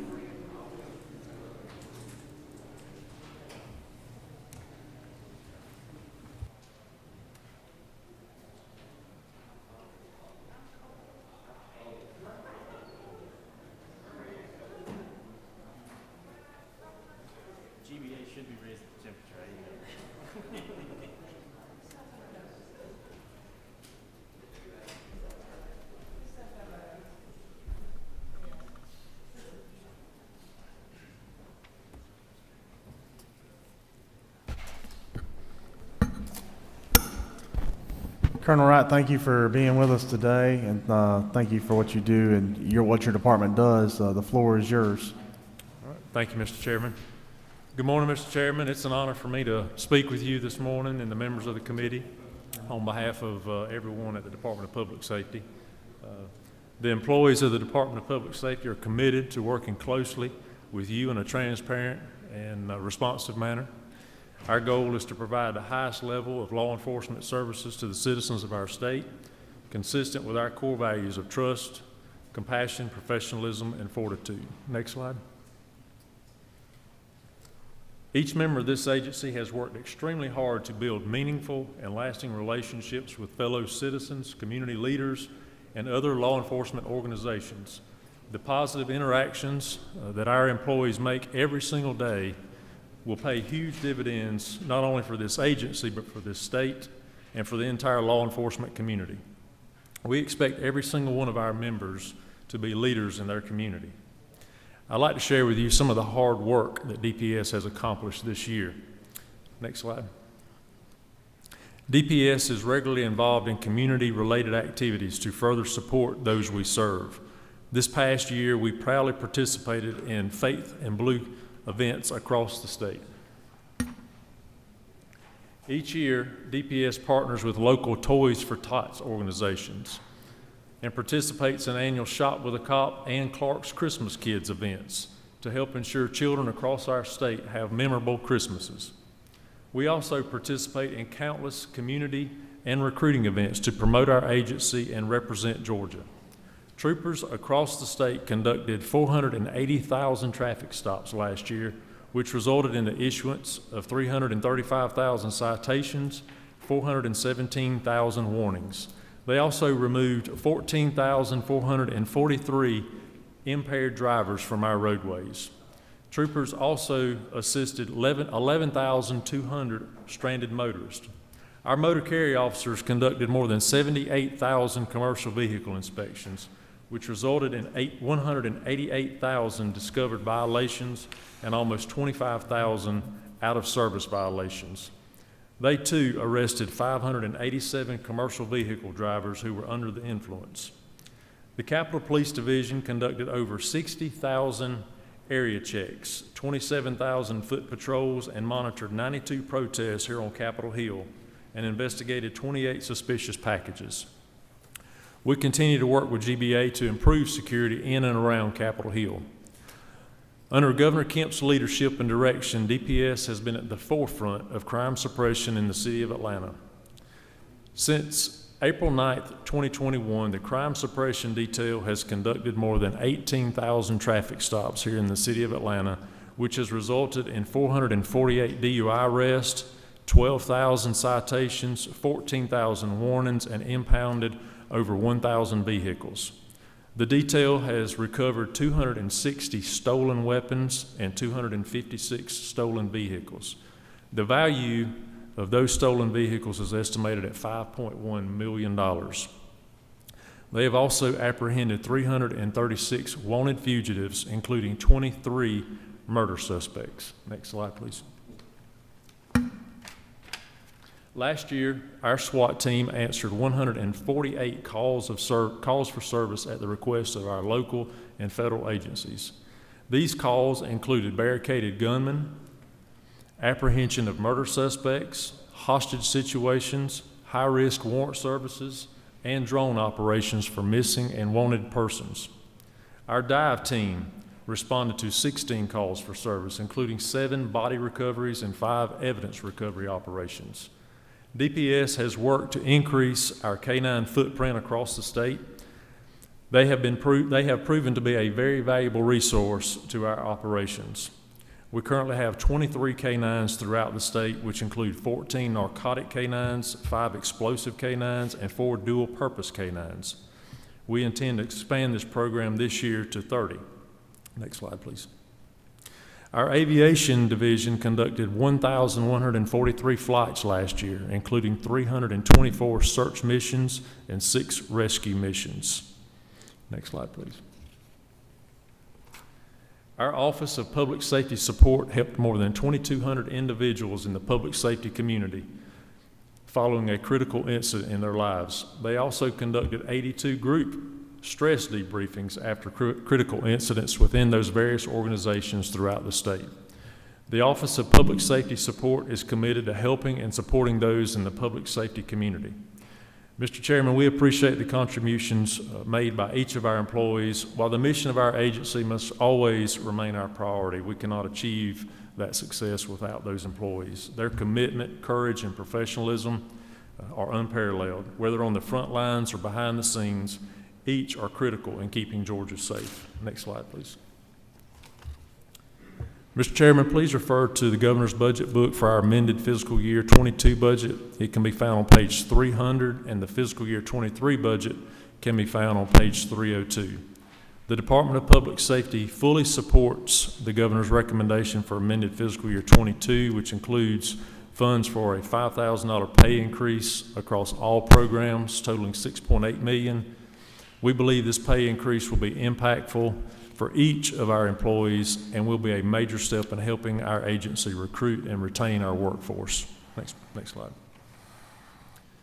Mr. Chairman, thank you, Governor Kemp, and all of our legislators for supporting the fiscal year 22 bond funding for our new headquarters project. The groundbreaking ceremony was held in August, and the construction is well underway, as you can see in the photo. We support the Governor's amended fiscal year 22 recommendation of $6.6 million for furniture, fixtures, and equipment for the new headquarters project. The anticipated completion date is January 17th, 2023. Next slide, please. We support the Governor's amended fiscal year budget recommendation of $12 million in one-time funds to purchase 314 vehicles. These funds will allow our agency to replace existing vehicles within our fleet. Next slide, please. Mr. Chairman, moving to fiscal year 23, we support the governor's budget recommendations to fund the proposed cost of living adjustment increase of $5,000 for all of our full-time benefit eligible employees for a total amount of $9.4 million. We support the governor's budget recommendation of $1.4 million to allow eligible employees the ability to withdraw up to 40 hours of earned annual leave.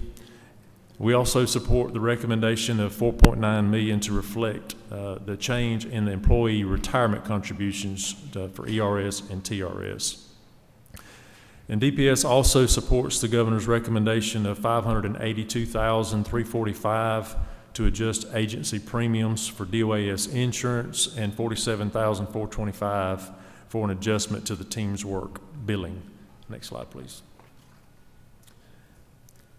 We support the governor's budget recommendation of $3.1 million to fund a 75-person trooper school. We're currently recruiting for the 113th trooper school that is set to start on in July of 22 and graduate in March of 23. Next slide, please. And finally, Mr. Chairman, we move to our fiscal year 23 bond recommendations totaling $7.5 million. DPS supports the governor's recommendation of additional bond funds that are needed due to the construction price escalation with these projects. They include $4.8 million to complete the construction of the new headquarters project, a $500,000 bond package to complete the construction of Post 33 Millersville, and a $500,000 bond package to complete the construction of Post 18 Reedsville. We also plan to renovate Post 8 Madison. The post was built in 1940 and is our oldest and most historical post. We have worked with GBA to get a budget estimate of $350,000 to complete that renovation, and we support that bond package to do that project. Next slide, please. DPS supports the governor's recommendation for a bond package of $750,000 for major maintenance and repair funding for our facilities statewide. We have benefited from this annual MMR funds to maintain and update our posts and our way stations across the state. We have 89 facilities. DPS also supports the recommendation for a bond package of $655,000 for the construction of 3 new stationary towers. They'll be in Post 12 Thomasville, Post 32 Athens, and Post 17 Washington. Next slide, please. Mr. Chairman, since 1937, the Department of Public Safety has had a rich reputation in getting the job done. We have a rich tradition of remaining focused on our mission and the citizens of this state. Whether we're fighting crime in Atlanta or responding to natural disasters such as tornado-ravaged communities, escorting brine and salt trucks, moving elderly from an assisted living center that lost power during a snowstorm, or delivering supplies during a pandemic, to extracting injured from a mountaintop in North Georgia, Georgians can be assured there is no task too small or too large. It is our desire to serve our state with a servant's heart. The Department of Public Safety serves with integrity, character, and professionalism.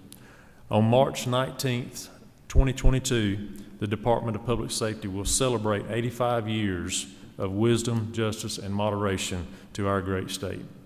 It is my honor and pleasure to congratulate all of our employees on this occasion. Mr. Chairman, that concludes our presentation this morning, and I'll be glad to answer any questions that you may have. Thank you, Colonel. You have a few questions. Chairman Albers. Thank you, Mr. Chairman. Colonel, thank you for the extraordinary work you and your team do. Thank you, sir. Question one of two. First question is with the new trooper school, can your team handle yet another trooper school or expanded ones? My biggest concern is getting more troopers on the road to support you and your mission. So we're currently running 2 schools a year. We try to put 100 people in those schools. We haven't been able to put 100 in those schools. We came close on one of them, but we're continuing to recruit and fill those schools as much as possible. And could you provide a brief update on the work that you've been helping out with the task force for the crime problem in Atlanta? Against what now? If you could give us an update on the work you've been doing with the crime task force with the issues we're having in Atlanta. So we have continued the crime suppression unit in Atlanta. We have a 10-man unit that is dedicated solely for that purpose. We also have been continuing to run operations on some of the weekends here in Atlanta, beefing up the personnel saturating the city, working alongside the City of Atlanta and Fulton County Sheriff's Office to help them combat the crime problem. And as you can see from the numbers that I provided you in the presentation, it's been very, very successful. Representative Dukes. Thank you, Mr. Chairman. Colonel, we really appreciate the work that you have been doing and helping to address the crime situation, not just here in Atlanta, but throughout Georgia. We've seen your presence in Albany, and we're really appreciative of that. But my question to you is this, and that is, what challenges do you see that if you go to an event where there has been a shooting, say at a park, or someplace where you have a lot of public, where the public is there, and there's a shooting, what challenge does it present to our officers if 40% of the people there have guns? You said what challenge does it present to us if the people there have guns? Yeah. Well, I think anytime anyone has a weapon, there's a challenge, no matter what it is. But I mean, our officers are trained to deal with those challenges, and they meet those challenges head on, and they deal with them. Senator Payne. Yes, Colonel. Thank you. Thank you, Mr. Chairman. I just wanted to say thank you as one of that took the opportunity this past year to ride along with the Crime Suppression Unit and staying out till 3 in the morning. It's just a very eye-opening experience of what your troopers contend with, and just the admiration that I have for what they've done and what they're doing and what they continue to do is just absolutely amazing. Because and I just challenge anyone in this room to reach out and take that opportunity to do a ride along, because just the fact that you're stopping what could be literally, you're saving lives. And when I told someone, I said, I rode in a state trooper car and have now gone faster than I've ever been in a car because there were 4 cars on I-20 running in excess of 140 miles an hour together. And so, and the fact that, that gave pursuit to the Crime Suppression Unit, and I just would say thank you, because you're literally saving lives for everything that you do, and all your troopers, and I just want to say thank you from the bottom of my heart for what you do. Thank you, Senator. We appreciate you taking that opportunity to ride with some of our troopers around the state, and we have seen many of your colleagues around the state from all 4 corners of the state who have taken that opportunity, and it is an eye-opening experience to be able to see what law enforcement is facing today. So thank you for doing that, and we would encourage anyone that would like that opportunity, would certainly like to provide it to you. Representative Buckner. Thank you, Mr. Chairman. I too appreciate the work that you do. I feel like I'm in my car more than I am at home or work, so I like for the roads to be safe. I do have 3 simple little questions. The Motor Carrier Compliance Division, is that the group of people that are in those black SUVs that say Department of Public Safety and pull the big trucks over on the side of the road for inspection? Yes, ma'am, that's correct. They're our commercial vehicle enforcement unit. Okay, and is that program a mix of state and federal funding? Yes, ma'am, that's correct. Okay, so that means that there's some federal guidelines that they have to abide by. Is that correct? That is correct, yes, ma'am. Is there any place where those guidelines can be obtained? Absolutely, we can get those to you. I'd be more than happy to do that for you. Yes, ma'am. Okay, I appreciate that. We have a lot of people ask questions about the work that's done by those officers and what they're looking for, and that would be helpful. Thank you. Yes, ma'am. We'll be glad to get that for you.